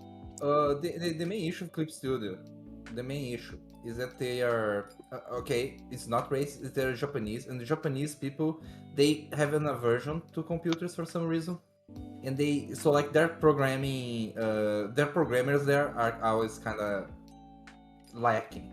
So what happens with Clip Studio is that not only you need a good PC to run certain sizes of pictures because it's not well optimized. The brush has a size limit, a hard cap size limit, because they also don't know how to fix that. And about the updates, the main issue with the updates is that, for example, I reinstalled Clip Studio in in a computer after a clean Windows install, right? And for some reason, the brushes from the same version that they had changed. Because no one can prove this to me, but from what I understand, some of the brushes that were very good, they took it out from the previous versions, claiming that like, it's to make it better and things like that. And you can find those brushes again in the new versions. You get what I mean? So it's like you need to take a lot of care with Clip Studio because they are very. There's a reason Japan has a lot of black companies, and like the white companies there, they want to be black companies, but they can't get there yet. That's the TLDR. And Usually, don't when your forget- brush gets deleted, it's because the owner, the creator of the brush, deleted the account, so you can download again. What I incentivize people to do with the brushes they like in Clip Studio, even if they are raised brushes from the program, because those are the brushes that I mentioned that they got deleted by the way. They got changed. You go and you export the brush and you save it like a backup of it, because they Yes, want always make a backup. always make a backup, because you can't trust that like the company won't change, or the whoever created won't that stuff. But the brushes are more on the person who made the brush. No, the brush. So, for example, the shame brushes. that you can Harlot find- donates a membership. and hits He's going Frederick for the in his bounty. stead. Hey, He's going did for you the get bounty. it? Yes. Don't forget, Adobe did try to say that anything that you make using their stuff is theirs. Mhm. Yeah. Adobe killed Flash, but like it's funny because people brought Flash Black without Adobe's input on it. Like there are new grounds as But much yes, as I if there are any artists out there who use Adobe products, be aware that Yep, at we can move the on from that. drop of a hat, they can remove and or change things and stop your ability to work and earn a living. There. Mhm. No more circling around the point. You stupid Dang. little beano. It's like the toilet. You flush it and you just watch it spin around a little. There's beano right there. It's like, get down Damn. there. And it just goes down and he goes, He's Bibino. Look at how circling. easy it is to me. You He's know, I had a circling the very drain. stressful- I had a very stressful Watching day. Beano land a I- point is like Yeah. watching a plane smack into a tower. It's like, fuck. Jesus. I had a very stressful day. I had to run to the bank to see if I got That robbed, doesn't and I change the did. fact of how Beano fucking lands his And points. then I came back. See, I always felt and like when I was was in the bad with shower- that. You know, I hit a few trees on the way down, like, oh. All Damn. right, moving on. You rolled So, on the rock. what's the next one? one. That one? We did that one. I think we're done. Are we done? That other No, one. we have. Fuck.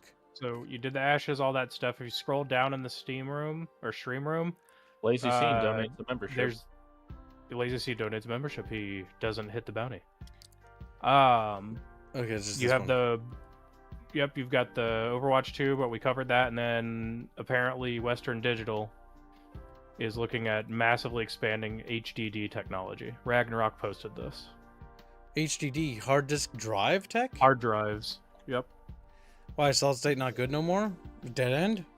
It's difficult to get solid state tech because it uses the same like wafers and whatnot that memory and other stuff for data centers are using. Ah, so there's a supply issue. So they're going to try to revamp production lines of hard disk drives. The thing with hard disk drives is they are slower, notably so.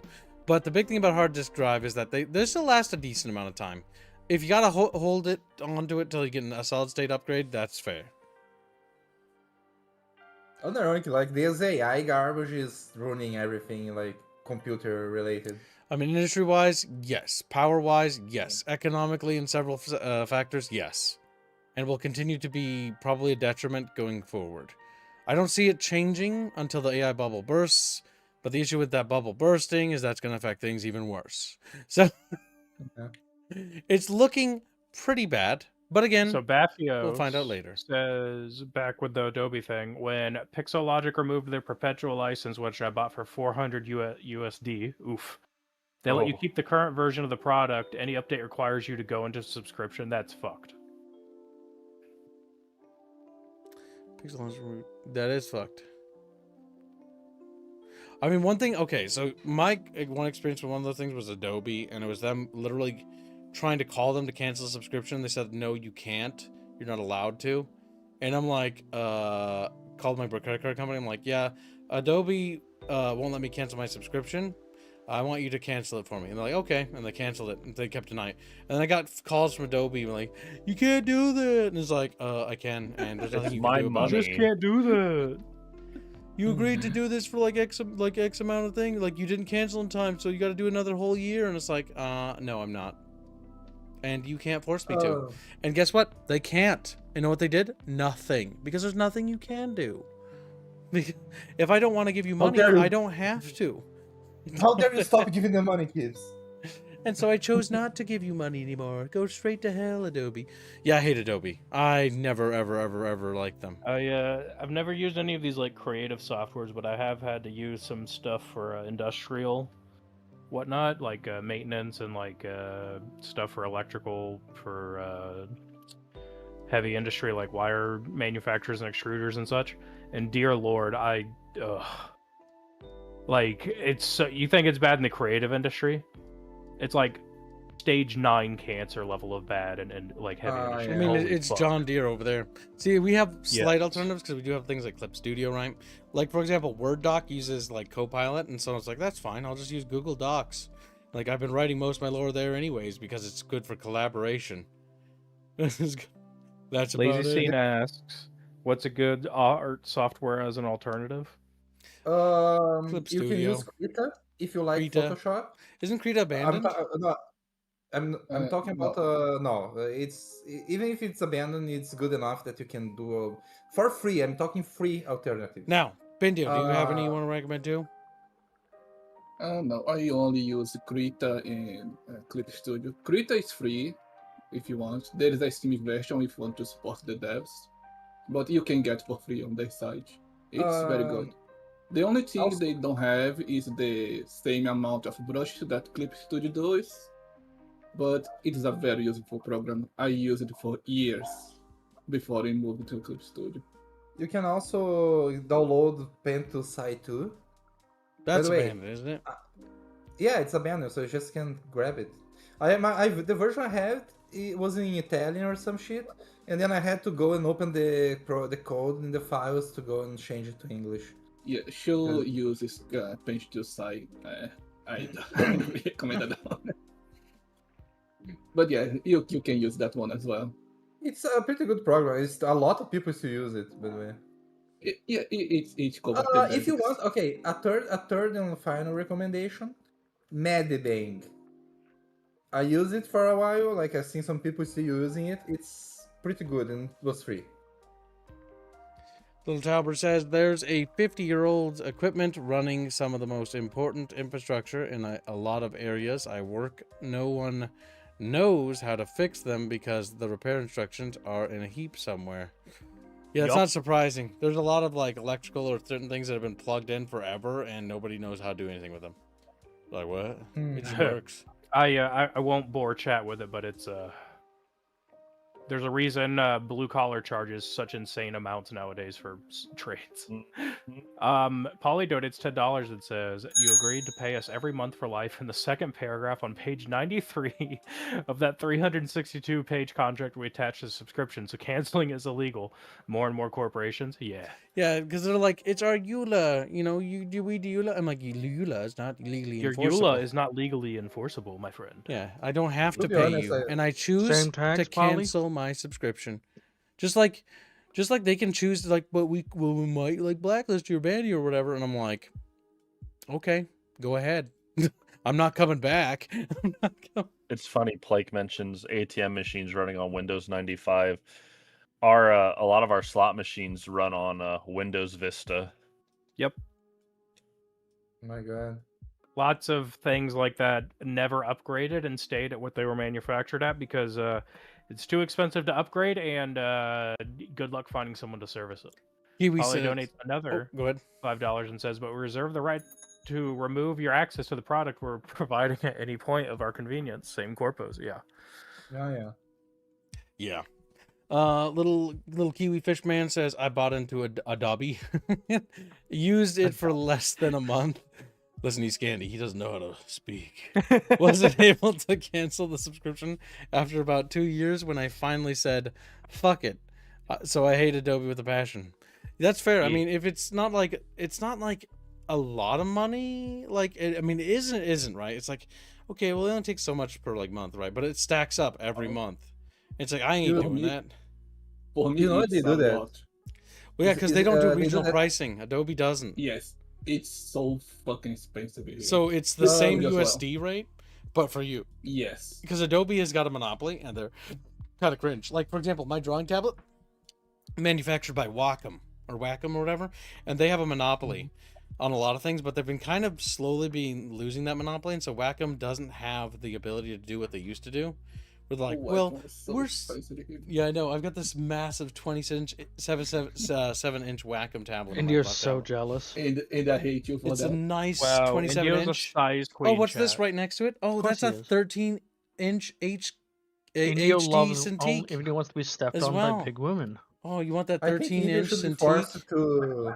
I'm Damn, throwing my giving thing. Indio with a 13-incher and a 27-incher. By the way, Indio, if you lived here, I'd literally let you pay off your fucking. He'd art let debt you come by over working and on look at him. Oh, it is actually cheaper to go to America and buy one and bring it back. It probably Well, would it be. might not be like that It anymore is. with It is. all I the searched it. customs. It is the cheaper. customs Their fee. import taxes are hell. Yeah. But now, India, you have no idea. Like I bought a $10 mouse Snickers bar? pad, Okay. and The I fuck? have $10 for a free mouse shipping. pad? What the fuck? for with the shipping because it was I'm It was one of the ones with big breasts. My on it, U.S. too. Constitution themed mouse pad No, that I got the- from Washington D.C. was $6. all right. Whatever. And that's I a had tourist to pay, like, trap item. double. It's a. I had to pay like in taxes almost $15 on my $10 mouse pad. And I had a friend that has a store over here, and he said like with the new rules, he's basically like, yeah, I feel like I'm being butt loved every time. Like But love. I have, yeah, because I don't want to Take care, share little the enclave. Be a moment. good little chatfishy. Try not to fall in the deep fryer. We basically pay twice due to taxes here. Well, yeah. As it should be. Yeah, suffer. That's actually bad for us, Momo. It Communist means we rum can't over here. export stuff to them as well. Look, Yeah, you they don't have literally money have- to buy our stuff. That's Fuck. why we need to We have- destroy we them have. and make them buy our goods. Good. Good. I had ways to get stuff. I still get here. I have ways to get stuff. Me being you. He crawls on the roof, because he's a little guy. All right, so let's see. Is that the last article? No, there's one more after this. Chatfish! I know what they're doing. They're like, they're fucking crawling through the bin of stuff to just keep us going. Fireside Also, chats are Polly, endurance you're streams. $5 from getting For a pocket me. fish on the on the guild banner. Oh my god, is this more fucking AI crap? I swear to god, I'm so tired of talking about AI shit. No, it's dog shit, my God. BIOS, and like hardware shit Finally, from okay. ASRock. Ryzen 9000 00 code and CPU DRAM LED cases continue to on ASRock AM5 motherboards. What the fuck is an ASRock motherboard? AM5 is the current AMD consumer platform chipset for processors. Oh, okay.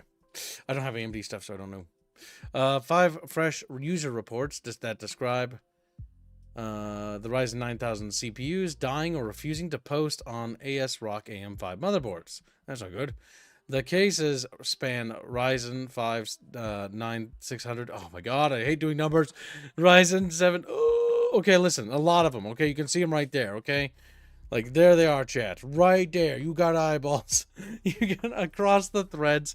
On Reddit, the most common symptom is a system that powers on but never reaches post, with CPU and DRAM debug lights staying lit or at 00 postcode on the board.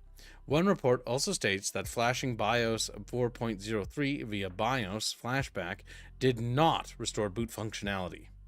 That's pretty critical. We summarized each of the 5 cases, which were all shared on Reddit yesterday alone.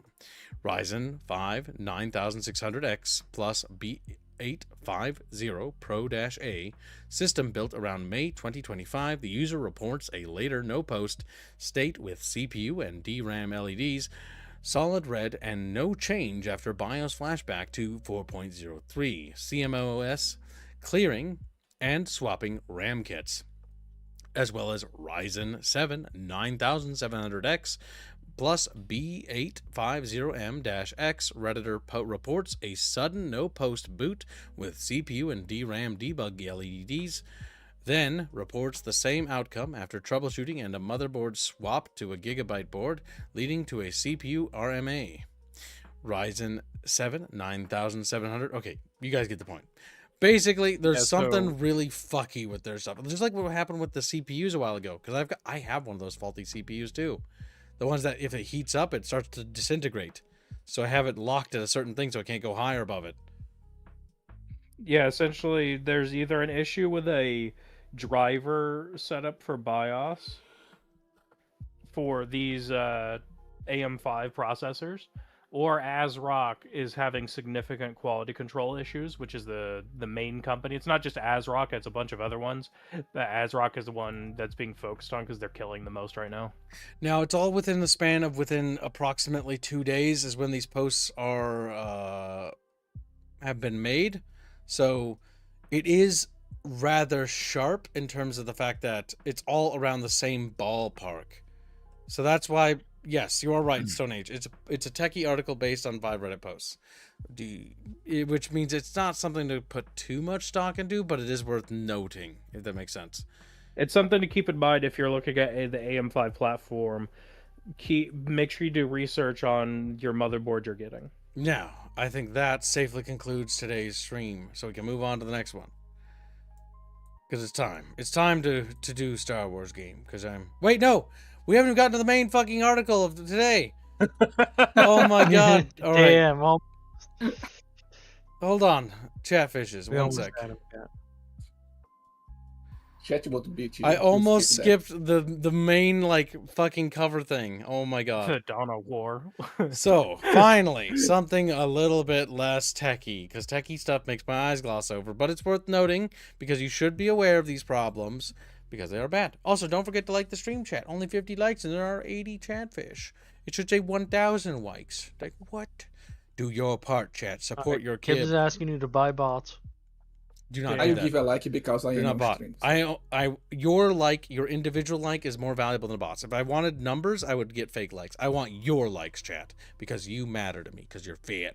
Like, fuck! Don't Alright. forget, Polly, you're $5 So, away from getting on the ban. Here is a Dawn of War 4 hands-on with the Orc campaign IGN first. Now, the little guy's going to talk in the background, make noises and shit. And so let's get into it. So let's see what it's about.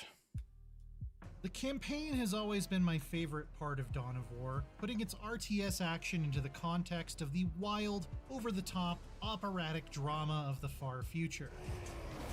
When I got to go hands-on with the first bit of Dawn of War 4's grim story, it was a bit less opera and a bit more party rock, with the Orc faction leading the way. This is how you smash things. Okay, time to pause. So, cover points seem to be hard points, like Halo Wars. That's straight up Halo Wars right there with these cover points. This is something I see here, and it doesn't look like these were pre-constructed. I don't like this. But again, I don't know if we can construct them ourselves. The reason why I mentioned why I don't like it right away off the bat is because if you remember Dawn of War 1, cover was zones that were set, usually craters that were pre-ascribed on the map, and Dawn of War 2, they would be, constructed, or like they'd be more Company Heroes-esque. I'm not a big fan of them doing the Halo Wars thing because I think it's a weird departure, and it's very, very Dawn of War 3. Like, incredibly Dawn of War 3. Like, insanely Dawn of War 3. That unit bar makes me think of Total War. This unit That's what bar I was thinking too. not only looks like Total War, but also the art style is very Dawn of War 3. This looks like Dawn of War 3. Right off the bat. Like, I'm looking at this. Of the orc there as well, and that pop-up looked AI to me. That's what Dawn of War 3 looks like too, by the way. And that's before AI became like main. Like, I'm gonna say right now, red flags on the visuals if these aren't improved. This UI sucks. That pop-up of the character in the bottom sucks. And the cover points, like, I don't like that. Like, the Halo Wars cover points were that way because it was a console game, all right? It was a limitation because they had no other better means. Ensemble Studios had to do it because it was console, right? This isn't a console game. This is a PC video game. Or is it? Now let's continue. And as straightforwardly brutal as they are, there's an interesting twist this time with a bit of intra-faction rivalry between the biggest boys.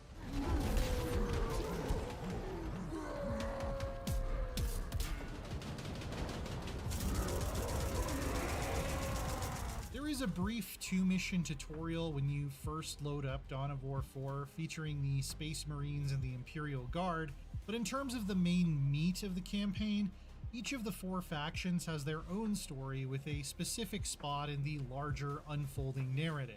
And the orcs come chronologically first, with their campaigns setting the stage for everything that comes after it. And that just kind of works, really. If you want to kick things off with a bang and make a lot of messes other people are going to have to clean up later, I can think of no one better to serve as the opening act. As you may know, if you've seen the CGI trailer, the inciting action of the entire game is a Bloodraven's battle barge getting invaded by orcs under recurring Dawn of War big baddie Gorguts. This guy is hundreds of years old at this point and has been leading his boys across the stars in conflict after conflict. So when he decides to crash his rock down on Cronus to pursue the Astartes, he has every expectation of the being Astartes. in charge. You mean the That's Space not Marines. exactly how it plays out, though. In the first mission, the Beast Boss, we're introduced to a younger and scrappier They're going, leader, ugh. Guzkutta. The UI with the animations is so bad. He's native to the planet Cronus, at least in as far as the orcs can I don't be like native that. to anywhere, considering they're technically an Yeah, I invasive don't either. species It does of look like there's fungus. base building Look, units, it's though. a long story, okay? At least We the could be Gretchen here were all building day it. talking about 40k lore. You're gonna be a green tide. But the point is, he's only ever known Cronus as home, and the band of orcs living here already view him as their leader. If Gorguts is the surprisingly clever old war dog, Guzkutta is kind of a rebellious teen coming into his own. This Gorguts description is terrible. favors huge war machines and ridiculous firepower to get the job done, while Guzkutta relies on the beasts his boys can tame and ride into battle for a little bit more of a low-tech approach. Both war bosses will eventually get access to all of the same units, of course, and this initial bit is really just an introduction to Guzkutta and the orcs' main faction. They're the same thing. Initial bit is really just an Just introduction. units standing there shooting at each other. Well, no, not this or that, but like the cover system is the same thing. Yep. Like it doesn't look like they built that. Like it's not something that you built. Maybe, I don't know. No, those are pre-placed map like terrain. Now the unit little counter on the bottom shrunk there to show that there's more characters. But my god, It really just looks like Total War. it looks more on the like bottom. Total War. Like the issue here is that this is competing with Total Warhammer 40k, and so either this game or Total Warhammer 40k is gonna win. Is the reality, or both are gonna be shit. I hope that they're good games, chat. But what I see here looks very tacky and very kind of empty. And who knows? Maybe it just looks that way. But like, it's not good vibes. To Guzkutta and the orcs' main faction mechanics. Like the weapons fire looks really bad. You have Since Chad the has a point, the tutorial narrative focused sounds on kinda how to move bored. Units, attack, It does. usabilities, and things It's like that, those Orc Mission E3 1 can coverage focus on things. what It's makes the just orcs unique, disinterested like and their fake. raw mechanic, Like, we didn't want to make a 40k game. which you could learn a little bit more about in our faction deep. This I is ain't IGN smoking narrator. hopium, Pisig. I'm just trying to be fair. My actual opinion is I don't think this is gonna be good, boys. I'll give it a fair shake, but that's all I'm doing. Which forced me to focus Kind of quite agree a bit little bit on with what mobility Chapter's and been saying. It looks like a mobile game. See, Yeah. these spindly Skitari The models are can't what do it. stand up They to look a bad. proper orc in melee combat, but if they have the benefit of cover, their deadly ranged attacks can hold off a frontal Like, they look assault too for clean. quite a while. Luckily, Looks like speedy Clash of Squid Clans. Hog Riders can simply run right around their It's the emplacements Hog and hit them Riders. from behind. And if that isn't working out, Storm Boys, with their definitely not OSHA-approved jetpacks, can leap right over them. This is also where Don't the quit your Beast day job. Snaga boys come in handy, because they're a little bit Ugh. tougher Oh, than wait. your standard orc infantry, so they can draw fire for a Mean. I was decently thinking it too, long but I didn't time say it. without getting I'm completely not disintegrated. thinking. I wouldn't say it takes a mastermind to play this faction, as it shouldn't, but there is quite a bit As to it chew on shouldn't. tactically if you want to get the most out of them.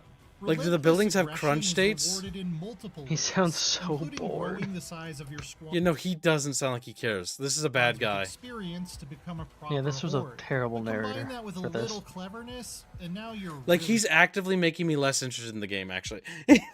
Yup. Yeah. He's like, oh yeah, this is so cool, guys. Like, yeah, maybe- This is so cool. Dangerous. I don't think I. Yeah, so the building doesn't really have a crunch state. It looks like it's on fire there. The model, look at that building on the right. See how it's about to Yeah, explode? but the model itself doesn't look like it They really just added changes. fire effect to it. Yeah. No crunch states. So, for those chatfish who don't know about RTSs, I'll tell you a little bit. So, buildings can have one of two things, right? Planetary Annihilation, or not Planetary. Supreme Commander has two states: buildings at full health, buildings sparky, and then it crunches and explodes. And that's what it's got a 2-stage crunch state. The best crunch state and it's not amazing. It's okay. It's serviceable. But the best crunch state is how a building is destroyed, right? Command and Conquer, I think, still has the best crunch state, because in Command and Conquer Red Alert 2, it has full health, crunch, and then explodes, and that's the crunches of it has a 2-stage crunch, damaged and exploded, and. In later Command and Conquers, they add things like the buildings gets torn to pieces as it's blown up. So Red Alert 3 has like chunks are blowing off of it as your guys shoot at it. And so it slowly crumbles and like piece by piece gets blown off. That's kind of good. I like that. I think that was actually not bad for a crunch state. So But here it's just like the building's just like, okay, it's on fire, and then does it explode? It's got a But if crumble, mission 1 was all and the crumble is dangerous. But if mission 1 was all yeah, so. It's not very satisfying.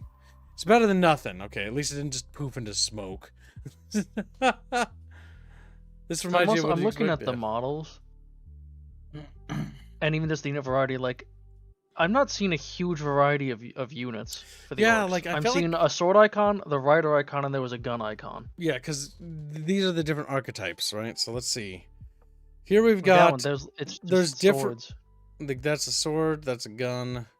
These guys are all the same unit archetype. That's a Gretchen, I think. These are melee units, and these are some sort of cavalry unit. That's That's what the that symbol rider. means. And then 2 hero characters. Oops. There's like 3 units, basically. There's some heavy vehicles there, but I'm seeing a lot of the same icons. Unit variety might be very lacking. Yeah, that's the same units. There's veterancy, I suppose.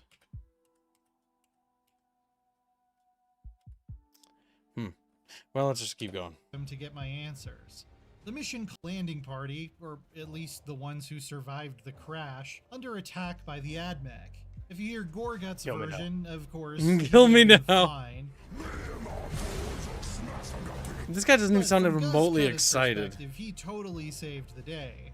Regardless, the main tension of the campaign has now been established, as both big orcs believe they should be the boss on Cronus. The mechanic at the top. and Okay, neither- God, fuck, shut up. You're so bad at this. So at the top, you got like a progress for Guzkutta and a progress for Gorguts. So there's like a tug of war system. So there's going to be like sort of like gimmicks to the missions.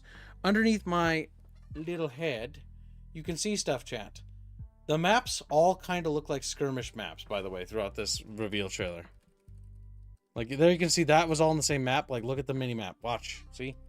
Like it's just moving around, different scenes. So it's sort of like a move my battle blob. And then by the end it has less units. So here, a lot of units, and then at the end, you know, unit preservation mission there. Based on what I'm seeing there. Some base building mission. Looks like maybe a base Also, building chat mission. pointed out that there seemed to be very few actual animations for the units. Yeah, Yeah. they went on and on about the animations for like kill animations being very good. But here's the problem. You've got, okay, you talk about how they have lots of sync kill animations and how there's multiple characters engaging in sync kills. That's neat and stuff, but like the shooting animations are fucking terrible. Like the shooting effects are terrible. You need to work on the shooting effects. The shooting effects from Dawn of War 1 and 2 are way better. Like I should be seeing like shell casings going flying and like big black smoke. Also, my orcs look way too clean here. They look like literally Clash of Clans, like, you know, super clean, like flat colors, not a lot of texture work. Like, oh. And it does not help when you got the animated model in the bottom right there, or that character model there. Like, again, look at how clean he is. He's just flat. And also there's a filter over the top of him. It's a yellow piss filter over the 3D image cuts of the models. Why are you using filters and things? Fuck. You know, like It's literally just industry Warcraft standard, 3 kids. has no filter over the units. Age of Empires 2 has no filter over the units. Command & Conquer, no filter. Filters, like, get the person who's got the idea, like whoever is, get the art director, chuck him out a fucking window, and go get somebody who doesn't use filters. All right, because this art director sucks. Stop with the Yes, filters. but they're trying to make it cinematic. It's not cinematic. Like, okay, like you It's want not. to. No. So I watched clips of the Napoleon movie because I was curious about it because I was doing some research, and like it's all blue and it's shit. It's fucking shit. Anything that has a filter is ass. Quit putting filters over everything. It pisses me off.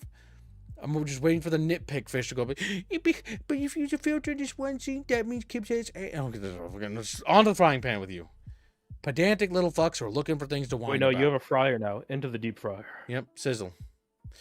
Pedantic fucks looking for things to complain about. I don't think any That's what fish those will people are. advocate for a filter here. Yeah. You'd be surprised. Of them are about to back down. You'd be surprised. You will get Oh, I to hate this pick man's between nasally them voice, between please. missions eventually. We'll which is be where able the to whole do missions campaign branches eventually. off. But For branches. now, Please, like, we spend get a this little man more some time with Benadryl or Gas something. Cutter. He's the All one right, I ended up played with picking Gas anyway. Cutter. I just like his style. He's And the a next bit- mission, the race, is a thematically appropriate contest to see who the better boss is by who can destroy the AdMech base fastest. This is one of my favorite missions in Dawn of War 4 Mission- so far. mission One archetype, that really sounds doesn't interesting. Let you rest on the natural strengths of the orcs alone.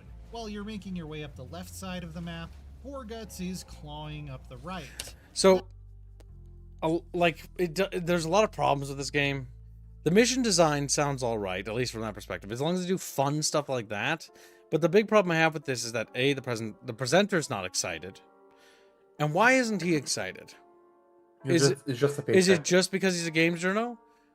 Or is it because this game is that sterile that even he with a paycheck can't be excited? Like, surely Why if you're not both? fucking paid, you gotta be a little bit more energetic here. It's IGN. Yeah. Oh my god. They know. Oh No. my god. Putting effort into their jobs. Also, No. I left the Dawn of War 4 Discord server. I was in it for a while, but I decided to leave it because I wasn't interested in it. But one thing I will note is that a lot of developers have LGBTQ plus flags. Into the trash this goes. Yeah, so I'm just giving you a forewarning there. We're still gonna stream this on launch, but I'm calling it now. Like, this is looking like Dawn of War 3, my boys. This is looking like I hope it doesn't Hey. launch with co-op campaign. it doesn't launch with Oh, co-op please. campaign. I said I hope it doesn't. It's supposed to No, launch let with it co-op. let it launch with co-op. No, I need because to then see I some might have to stuff. get it too. Yes. Good. Two players can play. Any game is better with co-op. No. Any game is better with co-op. You both must Even if suffer. it's That means ass. It's not enough to simply overwhelm canals are the better with co-op. Humies eventually. But yeah, I'm seeing which has red been flags, my easy dudes. enough to do up until now. You have to be efficient with your units alongside being relentless and get to the end before your rival does. This You could kind say of you have to scenario be design is brutally what I cunning. think separates a good RTS mission from a just okay one. Oh my god. Honestly, I don't even think you like video There's games. even The a way bit he of talks. strategic choice built in here. It wouldn't Since shock you can me. send forces over to engage Gorguts and This slow isn't them Relic, down. Casovic. This is Ultimately, King I Art found that Games. this delayed me Relic got making kicked off progress of, on my Dawn of side War. too much, and it was better to just let him That's get the worst bogged part. They down made the with remaster. Or tech, the worst. But it's certainly another way to do This the guy mission if you need sounds to buy like yourself he some likes extra RTSs time. even less Flanking than him I while do. he's already engaged is especially effective. A table of two bosses. Proving tail. yourself here isn't enough, though. Once the Orc campaign branches, you'll get multiple choices of which mission to take on next, with each one tipping the balance of power towards Gorguts or Guzzcutter. So you can On one choose. mission, you might be I'm sorry, collecting Gorguts would just scrap to kill the assemble upstart. deadly I mean, I'm obviously Yeah, going to side this- with I Gorguts. particularly liked one involving the taming of a savage Squigosaur, which becomes Guzzcutter's mount and changes his playstyle for the rest of He the game. obviously are sided with pushing- We'll get to see Guzzcutter. how this boss They brawl really are pushing the ends, stupid or new how its squid outcome shit. might shape Hot the and heavy campaigns with, that come Warhammer. after it. But simply having multiple New possible squid? What they're endings talking Why for would the you choose first of anyone 4 other than campaigns Gorguts? is Where's the exciting, Squigoth? especially because I've never liked Gorguts. Like, if you're going to have Even though Squigs, I don't even Tiny see a got Squigoth knocked in down its a roster, peg, you know, chat. And Guz I see Cut the is stupid not little exactly squigs, a but not knight the in squig shining off. armor, The but only thing that's he actually cool as a respects his squig is a squig disdain off. for authority and That's huge. yeehaw philosophy on life and war. An orc But they have a after my own squigosaurus. heart, Wait, if there yeah, ever no, that was orc one. does have hair. If you Yeah, want orcs to have know hair. even more about the orcs, check out the Faction 101 What he trailer, just said was our so hands-on deep dive with their inane. units and mechanics, I don't like Gorka. Alright, so like this trailer was really, really bad, because this guy is really, really shit at his job, and like I could feel my soul drain from looking at that. Is this Like, even if the game was this? amazing, this man's narration killed any, like, Jesus Christ. It's like they got a science teacher to narrate this. Holy Yeah, shit. like I okay. didn't like Gorguts, King Art so, Games, like... listen, I gave you a shit ton of money to fund Iron Harvest, and then you urinated on me a little bit. But I'll forgive you. Give me access to your little game here, and I'll at least sound energetic, even if I hate it. Even if I... I'll at least sound like I have a good enthusiastically soul. At least I have a... Oh my god, I'll at least be honest. Jesus. This fucking... I blame IGN over the game. Well, there's more factors than just IGN here. Be cautious with Dawn of War 4. It's a bit skeptical-peptical. I want Dawn of War 4 to be good. I would love it to be great. But King Art Games' track record isn't good. Because you can't look at Relic's track record because Relic's not involved. King Art Games' last game was Iron Harvest, and Iron Harvest had good elements. That was a train wreck. It had good The elements. writing was also dog Okay, shit. so let's talk about the good first before we get immediately shit. Because I paid a lot of money. So the good part. The mechas style. were fun. The mecha animations were good. The mecha combat was actually cool. The bad. The campaign was ass. The gameplay design wasn't very fun. Infantry combat felt like garbage. And everything just didn't feel like it had weight. And the only thing that felt good about the entire game was the mechs. And the problem with that is that the game became very formulaic. And gets very stale. There. That's what felt. Also, we can't credit King Art for the art style because it was entirely based off of that one Russian painter. Was it or Russian? whatever his name I is. don't remember. But either way. Mythical Fool says, I was hoping for good Mechanicus gameplay. Me too. The only thing I'm even remotely interested in with Dawn of War 4 is AdMech. That's it. I would like to see the Mechanicus, and it looks like the guards are already modeled in the game, so they'll probably be the first faction. The guards, the Space Marines look... I'm not really sold on the Primaris They're looks. Primaris, so into the trash with them. Not super interested in them. More interested in the guard, more interested in the Mechanicus as human factions. And the Necrons look kind of cool, so I'm actually kind of okay with them. I just hope they do more Xeno races. Which will like the be a Tyranids DLC you next. have to buy. Pafio says, Russian? Are you saying he was Polish? Yeah, I don't Is think that he was what was Russian. Might I'm have been pretty sure he was Polish. happening? Because the game has basically Polania, which is basically just Poland, because you know. You're right. I think it was a Polish word. I don't Because know. It's been years, Vafios. Polish fantasy lore is Polania, which is like, okay, dude, it's just Poland. All I know is the art. The last art pieces I saw from the guy were like of Russian stuff. So I just assume. Bafios will be strangling you later, by the way. Speak of drunk people. Chatfish, I have 2 beers. Nabino, That's a good. sit. The only thing good I got out of there in Harvest thing was the big art pieces that I got. That was it. Yeah. That was No, the the cool art part pieces. of Okay, Iron so Harvest. my apologies, little Polish boys. The Polish artist did his art. He has some really good art pieces. Now get on your knee and beg for the Polish forgiveness. In fact, God. his art pieces inspired a board game that then Iron Harvest itself was then also based off of. yeah. It's gonna be like Team America. My art All right. pieces inspire Literally one many way. board games. Dawn of War 4 looks kind of sketch. I'm not gonna lie, boys. I'm not super stoked about this. I'm very feeling the not entirely sure situation. Let's just take a quick look at the store page real quick. See if they've dropped any news about their Vigima game. It's supposed to come out this year, I'm pretty sure. Nope, no scheduled release date, and Place your bets, Chad. What's the price point? gonna no be? news. Yep. Price point? I'm assuming at least 60. Okay. There's actually an orc trailer here that might be less gay than that IGN one. Let's take a look at it. They played that at the beginning. Yeah, but he was monologuing over it. Yeah. Let's try the actual official trailer. Did he make you feel anything, chat? Like feelings. The orcs don't just fight wars. See, this guy's paid the voice act. Loud, anarchic, and most importantly, I'm gonna get louder for vicious here. up close, orcs are relentless, and their melee skills are deadly. Boys swarm the field in numbers that crush anything in their path, while storm boys blast into battle strapped to rockets, and for pure chaos. Squig hog riders charge in atop snarling beasts, smashing not a big through fan of enemy those. lines before anyone can react. For players who want more Daka, orcs never disappoint. Their shooters unleash relentless storms of gunfire, turning the battlefield into a wall of noise and flying scrap. Leading the mayhem are the flash gits, swaggering show-offs, packing the loudest, most over-engineered guns in the war, shredding anything in sight with ridiculous firepower and even more ridiculous enthusiasm.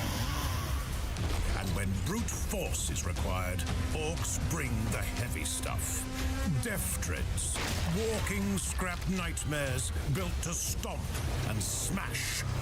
The new designs don't look good, Look up but that's to the GW's fault. forecourt, though. A fortress on legs. No bristling looted with tank? guns and ready to crush anything Where's the looted unlucky tank? enough to stand in front Sure, of it. something early on that was just like some sort What of looted makes the vehicle. orcs truly dangerous is the power of the war. A battle frenzy that surges across the field, driving every unit into a green tide of muscle and mayhem. Might makes right, and orcs follow the biggest and strongest. Players choose between Gorguts of the Bad Moons, the returning fan favorite, or Guzzcutter, leading the Snakebites. Both Fan ruthless, favorite or both brutal, guy you both don't give a eager shit to about. prove Who Halo 5 deserves all to over be again. boss. Like, at least make him something that would be interesting. Gorguts is so much bigger than the other guy. He storms I hate the front Gorguts' lines in a redesign, hail of though. gunfire. Yeah, His it's custom dumb. shooter, one of his many brutal ranged options, blasting apart anything in sight. But I don't see me Barrels siding with forward anyone through but carnage, Gorguts, dude. ripping into what's left with Unless, like, it's a second playthrough. What are those things that they're hiding? They're riding. Charging in atop his colossal squigosaur. Like, he looks like he's straight out of Warhammer Fantasy, not 40k. Yeah. That's what Czar was saying. Yeah. They're just ripped out of Age of Sigmar. Oh god, back up. I think we saw the full army roster there. Smashing through lines with unstoppable force. 2 warlords. Oh, that is an abysmal roster. That's fucking tiny. Because, okay, so the ones in the center are just duplicates. Actually, yeah, those are just different colors. So it's actually half of that is the roster. So just cut it straight Yes. down the center. That's the entire roster. That can't be. Where's the looted tanks? Where's the little fucking death trucks? Where's all the units from Dawn of So War you They have like 1? 7 units, 8 units if You got the riders, you got a helicopter, you got a big truck thing. it's a battle the, wagon. Yeah, battle wagon. The Killicans, and then the big mech, and then like what looks like Yeah, a the other things shooter are just unit. colors. Like, I'm looking at them. Yeah, they're just the colors. That's mildly disappointing. Are they gonna DLC us the 9 rest units. You of get them? 9 units for the orcs.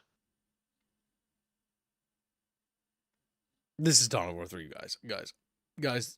King Art Games is just making Dawn of War 3. They're like, Again. guys, you know what the players wanted? They wanted Dawn of War 3. They're doing the base building thing. There's no lane pushing like there was in Dawn of War 3, but it's just Dawn of War 3. It looks like Dawn of War 3, boys. I can't believe I'm gonna be buying Dawn of War 3 again. Oh, Damn. oh, because it's a I'm gonna Yeah. scream it. Looks It like don't 10 if you look count the very boss. appealing. It doesn't look very appealing. Okay, so Indio, you're new to this franchise. Sit on my lap, boy. She's like, Oh, that's "What?" right. Indio could play co-op with you instead. Yeah. God, I don't know about that. I don't know about that. I don't know about that. Just So throws let's- Indio to the bus immediately. Does it have gameplay trailer? Okay. Now, look at that. Now look at this.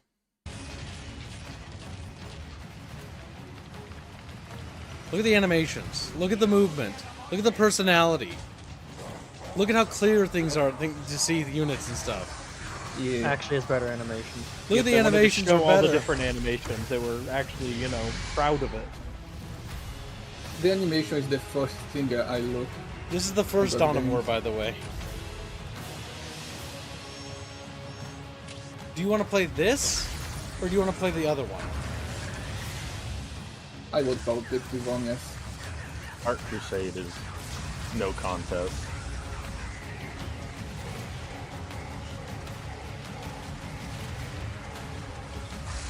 Soul versus soul. Let's do it. Look at the battle here. It's actually got less units, but it looks more chaotic. I was about to say, it's fucking chaotic.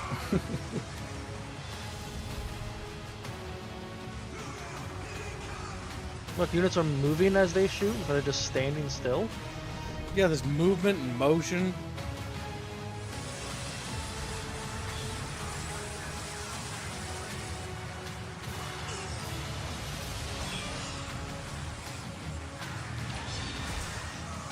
It's more variety of enemies. Yeah, the voice lines in the background. That's a good point. The other combat was silent. Listen to the battle chatter. Like, they're like screaming, you know? There's a goddamn elephant there. Or whatever. It's a squig-off. Which doesn't exist in the other one, because they removed it. Then I hate the new look of the squigs. They're so terrible. Yeah, the old look is way better. Lazy Scene says, I am buying this. Oh, you've not seen the Definitive Edition? The Definitive Edition is actually really good. They've done a good job of fixing the bugs and widescreen support and stuff like that. And because I'm a veteran, get it? Because I own the previous edition, we get a $10 off version for owning the original. I think I have this. Someone in my streamer family have, so I have as well. But yeah, when comments are executed in a fight, there might be no looted tank in modern GW's Warhammer 40k. See, the issue is they're making units based on like modern 40k, and modern 40k is like, I know some Garbage. people like it, and that's fine, but I'm just saying that modern 40k, yeah, but like they could, why not just use the original units? People are allowed Yeah, to be but- wrong. yeah, but like because by that logic, like there are people that like fit. Stolen you know? Valor gives us our, get back in your striker. He's like, and he crawls back in. Damn. Kibbs is Oh, the no. the meme of the fat kid that's like, yes, I served. What'd you serve in? Call of Duty. Call of Duty. I only have I play Company Heroes. I only have the anniversary edition. I don't know. To be what's honest, the Commissar Czar, I also beat a bunch of kids in the sand pits. So like, Jump a $20. those veterans, you. Very generous. Hey. Good work. Have a good one. Good everyone. luck. Have a good shift. Then goodbye, But yeah, Chungo. closing real quickly. Yes, we can hold this against them. If you are making a successor to Dawn of War 1, every Dawn of War game needs to build on top of this. That's my opinion. If it's got a 2, a 3, or a 4 in it, it shouldn't be a departure like Dawn of War 2 is. Dawn of War 2, I like it, but I don't like it as much as 1. And I'll be real with you. Dawn of War 1 was Dawn of War, and every sequel was a departure from the original formula. And I think that was a betrayal. And I think that's why Dawn of War 2 started the bat. Dawn of War 2 enabled 3, like it was natural. 2 literally encouraged 3 to happen, is what the realistic thing, because there was no commitment to a vision, there was no commitment to a design philosophy. And because there was no commitment to a design philosophy, well, of course they can change it. They did it once before, why not do it again? This is why I do believe that games should be more iterative in sequels, right?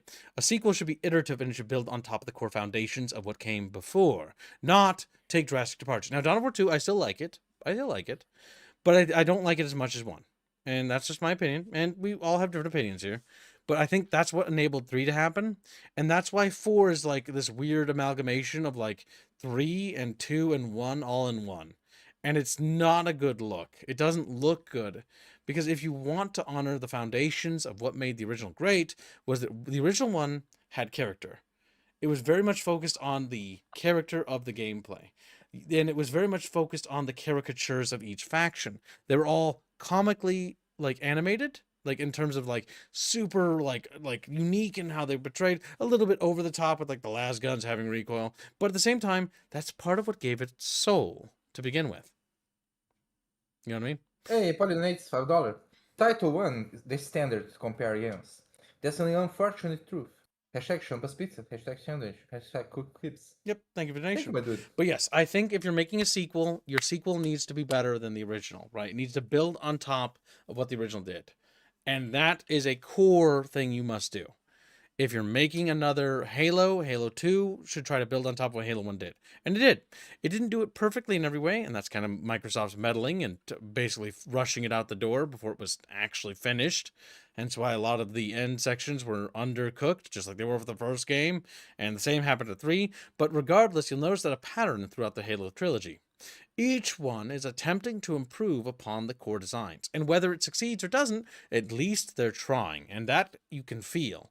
And that feels good. Gears of War 1, 2, and 3, same thing, building on top of the core foundations. The issue is that when you make a game and you go from being like, yeah, we're going to make a mainline game and it's going to be Dawn of War 1 and then it's Dawn of War 2. It's more squad-based and it's company heroes. It's still fun, but it's not the same. Then it's no wonder why Dawn of War 3 happens, because there already were, well, we got away with it once. Why don't we make it a little bit more like a MOBA? It's more popular. And you can see how the slippery slope starts, right? And he slipped right down that slide, like, wee. You know what I mean? That's one of those cases where like you need someone at the top that like just goes and slaps everyone and go like, no, do the thing that worked. Oh, but no. Do Because the thing that Command and worked. Conquer did this too. All right, chat? Command and Conquer Hey, did this While you're as... searching that up, Polly donates $5. read that. And then Lazy Scene donates 1 membership. 5 And Aussie he's the bucks. glorious hog. Thank you very much. Very generous. Yeah, thank you, dude. But yeah, let's take a look at this, chat. Look with me, little fishies. Come here. Look at this. See this? This is what happens. Now, there's a lot that happened behind the scenes. I know I can go into detail with it, but I'm not going to waste your time because I'll be here all day. But this is what happens when you stray from that vision too much. And this is all EA's fault. This isn't even EA Los Angeles' fault. They were set up to fail. But this, does this look, okay, looking at this, you see this, chat? You look at that? You see that? All right, now. I see the filter. Yes. Good night, Lazy Scene. Sleep well. see the And Cassie future. donates $1. No, the filter. The color filter. The filter? Yeah. The filter, yeah. There's a filter in this one too, by the way. Maybe. Yeah, there's a bit of one. But here is... There's like a weird brown filter in 3. I wasn't a super big fan of Command & Conquer 3, but it's still a Command & Conquer game because it still follows the formula. And see how different this is? There's like bases and serious with its art style. And the other one, which we just looked at, which is not. It's very cartoonish with the models. And yeah, there is a filter. Good observation. Yeah, that filter is very obvious now that you pointed it out. Oh. It is. Look at how comical the models are there. And then again, compare it to the original. It's almost like they were trying to make them to look like toys. Oh, wait, that is not the same game, Steam. It's not the same games. And look at that. More serious looking, doesn't it? Smaller models, more realistic, more grounded look. And again, Fucking kids out here reminding people Twilight exists. God damn it. the difference is staying true to the vision. If you're making a series where, see, it's got a 3 there, then it should be like the other games. Like, it's... I feel like it's really not that much to ask, but I feel like every time I do, there's always somebody who's like stabbing me with like a fork in the eye and like, yeah. No, it's not. But it's like, it should follow the formula. Like, this is the reality. If it's a Mech Warrior game, it should be a Mech Warrior game. If it's a Command & Conquer game, it should be a Command & Conquer game. If it's a spin-off, sure, it can be a spin-off. It can be not related. It can be different. It's a spin-off. I don't mind. To be honest, isn't Microsoft infamous for like buying studios, buying IPs, and then make a sequel that has nothing to do with the series? Like, the first thing that comes to my mind is goddamn Banjo and Kazooie Nuts and Bolts. You know what I mean? Gang is donates $2 and says, "Will Dawn of War 4 have female custodies? Clams Beano's choice." Hey, think we do. Yes, it will. Damn. Female custodies are canon in the current iteration of the lore, and so ergo it will be there. If at least they were hot, like it would still They're be bad, not. but like I'm No, sorry. it would, even if they were hot, it still wouldn't be I So- never said it was going to be good. but- So the big problem is that any sort of compromise on the foundations of lore is bad. The reason why is because the minute you make a compromise, oh my god, I love those outfits. They're so derpy. The minute you make a compromise on lore, you basically said, I don't care. I don't care. It doesn't matter. And the minute you open that, you immediately fundamentally compromise the entire vision. Whether the characters were sexy, whether the characters were, it's the principle of the matter that counts. It's why the thing we we're just talking about with Dawn of War, like the slippery slope, right? The minute you open the door and you allow it to happen once, you now guarantee it for the future. And that's what happened with Dawn of War 3. Dawn of War 3 was enabled because the door was opened to allow it to happen. Command & Conquer 4 wasn't necessarily done the same way. It's a bit of a different case. It's an example of executives being corrupt and not giving a damn and just seeing money numbers and slapping a 4 on a game that was not supposed to even have a 4 on it. Because Twilight, the lore behind Twilight's development is it was never meant for the Western audience. It was supposed to be exclusive Asia. Yep. As a Command & Conquer spinoff for Asia only. And then they got greedy. They wanted more money. So they spun it as a title for the West. And they put a 4 on it and they put a campaign in it because, again, they wanted to maximize profits. That's why they did it. Because, fun fact, Command & Conquer 4 Twilight has a very active multiplayer base still. But guess where it's based in? Asia and Russia. It's got a very large Asian and Russian following, last I checked. Very popular. Because, again, it was tailored for them. And that's the issue. It wasn't made for us. But that's the big problem. Mythic says, in the words of Hate Monger, you're not canon. You're not canon. Yes. By the way, lore retcons Chatfish, are bad. Mythic is gray. There's only one way to fix that. That's true. You must Stabbing him. green him. Make him red. He's like, ah. Damn. Damn. London style. I may play Dawn of War 1. But yeah. Dawn of War 1 has a great story for the first campaign. If you're not going to So- do the other ones, the first campaign is really good. It's got You're going to turn into an RTS head. Look I've, at what you've I've- done. I've never played any of the Dawn of Wars, but the analogy of CNC4 Twilight and even looking at like 3 and whatnot does look very accurate. If it's a slippery slope, if it just slowly erodes and isn't serious, and then eventually you get to fucking stupid shit. Riffer donates membership and hits Mythic. once. Damn. Yeah, thank you for the gift of membership. Very generous and good job. You nailed him right on the head. Oh yes, and Chatfish made yesterday's goal. And good job on We're now on catching to up. today's goal. Very good. Hey. Yes. But yeah, like I said, chat, this is why it's so concerning. I know a lot of people will jump down on my throat all the time whenever I fucking bring this up. And I know I see it all the time, just like we did earlier. But why can't you let people have fun? Like we got that comment earlier. It's like, it's not that I can't let them have fun. It's that for them to have fun, now my thing is being ruined. Like, why can't we just respect what's it is? If it's Star Wars, make it Star Wars. If it's Warhammer, make it Warhammer. If it's Command & Conquer, then it should follow the Command & Conquer formula. If it's a spin-off like Renegade, then it's a spin-off. And then whatever, right? Like Halo Wars, it's a spin-off. I like Halo Wars. It's, not the best RTS, but it's charming. Ensemble Studios did their best. I like Halo Wars.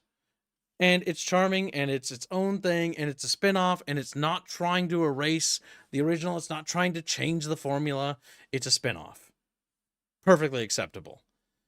But if it's a mainline game, if it's Half-Life 3, and I'm playing a JRPG, and even if there's big titties, titty girls in it, I'll still be mad. Because the game I wanted was Half-Life 3. The game I got wasn't the same thing. It's like opening a box of, Oreos and then finding out that there's fucking, pieces of bread in it. Like, there's just like loaves of bread wedged in to the Oreo rows. It's like, what? Where are the Oreos?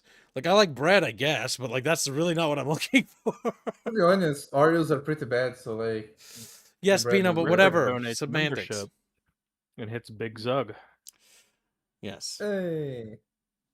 Don't get into semantics, Beano, because it's not the Damn, I was point. just making a funny joke. I was making funny joke. Let me help you, Beano. If I open a fucking box of or a bucket of fucking ice cream and it says vanilla on it and it's fucking got chocolate in it, you'll be disappointed because you wanted vanilla. That's my problem. That's what Command & Conquer 4 was for me as a kid when my dad and I got it. It's the reaction we had when we got home from the store. We installed it. We wanted to play it because we had co-op campaign. We were excited to play with each other. And then we were playing it. And I remember like my dad just being kind of quiet and me being kind of quiet. And we just like went to go play other games. Like we were like, this wasn't very fun. That happened with us too. Good night, Mythical. That happened with us too with Dawn of War 2. Dawn of War 2 is not a bad game, in my opinion. I think it's actually fun. The campaign is good. But the big problem with Dawn of War 2 is, again, my dad and I, we installed it. We were like, oh, yeah, it's going to be like Dawn of War 1. And then we played it, and we're like looking at each other, and it's like, it's not bad, but we kind of were looking for a different experience. We were kind of wanting it to be, you know, respectful to the original, to be like the original game. But it wasn't. Age of Empires 3, same thing happened. Age of Empires 4, same thing happened. It's like, okay, it's fell down the slippery slope. It's not really Age of Empires 2 anymore. It's got these weird things now, you know, that's got card system. And I like Age of Empires 3, but like it's same thing. You're changing the formula too much. It's like you removed a certain ingredient and now it's the thing isn't the same anymore. You switch salt with sugar. And it's gonna be drastic differences. Man, you say that, but my mom was baking a cake once, and she got mixed up because she was not. Yep, my mom did that too. She did it with corn Yeah. muffins, and my dad never let it go. My dad wanted to eat the goddamn cake. My dad was like, I'm not throwing away food. I'm going to eat it all. I was like, no, we're not going to let you eat it all. There's salt, very tasty. It's very tasteless. Ugh. But yeah, so that's the big problem. Is this is my issue with Dawn of War 4, and that's my concern. Dawn of War 4 doesn't have the same art style. Dawn of War 4 doesn't even look like Dawn of War 4. Dawn of War 4 doesn't even like it. The gameplay doesn't look like 4. It like the units don't move like, or not 4. Sorry, they don't look like Dawn of War 1. Like nothing looks like 1. It's not as readable as 1. It's not the visuals. The animations aren't the same. There's a lot of things wrong, and I could be nitpicking. Maybe I'm doom spiraling. I don't know, but it's just how I feel about it right now when I look at it. Like, it's how I feel, you know, chat? Like, I'm looking at it, and I feel not particularly excited. And I know what some people can say. It's like, it's because you don't, you know, it's been like, you're older now, and you don't feel the same way about game. No, it's not. Because whenever I find a good game, I can tell you, a good game feels good. A good game feels good no matter what. When I go back to play those old games, they still feel good. Yes, they do feel a little crusty. Yes, they do have some problems here and there. Yes, unit pathing's an issue. But the reality is, it still feels good. And it feels good for a reason. It's because it was good. No, not it was. It is. Next up, to become a boomer. Boomer Kibs. I never play it. I never played any, and the first one looked more interesting to me.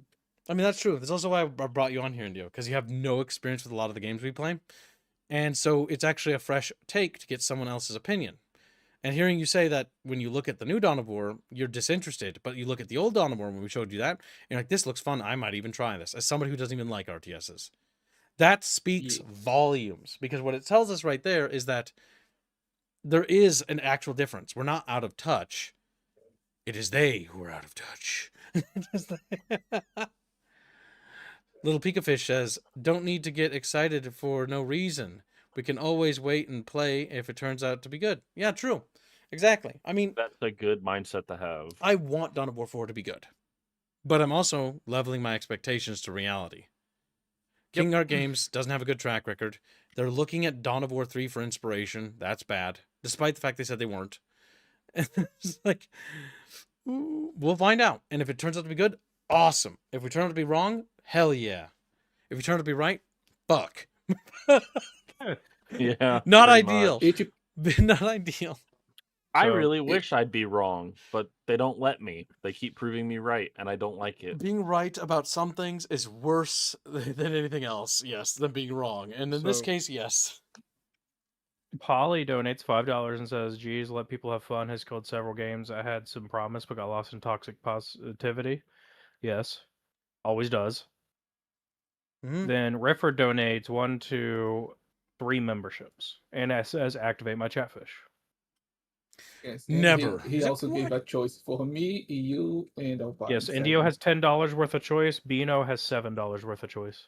Me being I want to ask. Can I start a fund for Wizard Hat for the Gremlin? You can. Gremlin.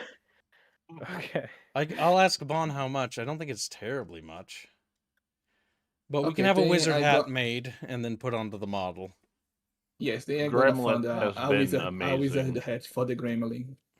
The wizard hat for the gremlin. Okay, always Yep, good buy wizard hat things. for Gremlith.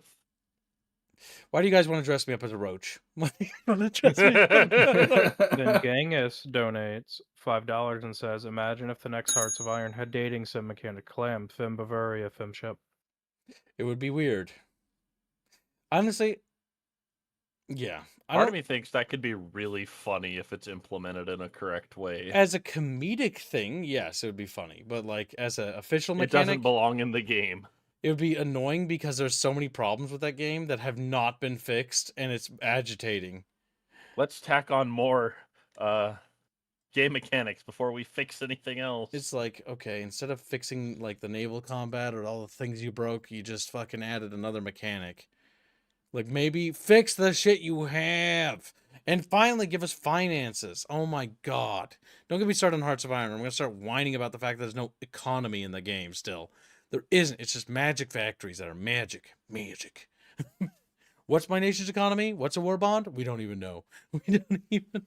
Not like it actually mattered. Not like money was actually a factor or anything. Oh.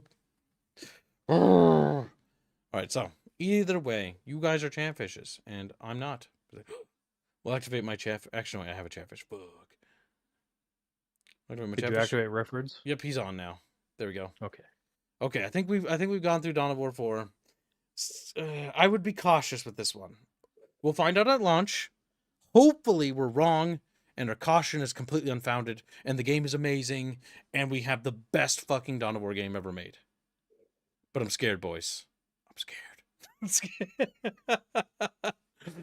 All right, chat. It's time for us to finally play Star Wars Jedi Academy, which I have never actually played more than like the beginning section because we never did a series on it. So this is our first time doing an actual official series on Jedi Academy. Oh my god. Kind of crazy. I hope it's good. I watched a friend play it and it looked fun. So yeah, we'll find out. I'll be probably bad at it. So we'll see you over there, chat. For those fishies that don't follow us to the next stream, you're traitors and enemies of the state. And we'll see you in the next stream. He's right. See you, Goodbye. Prepare for your execution.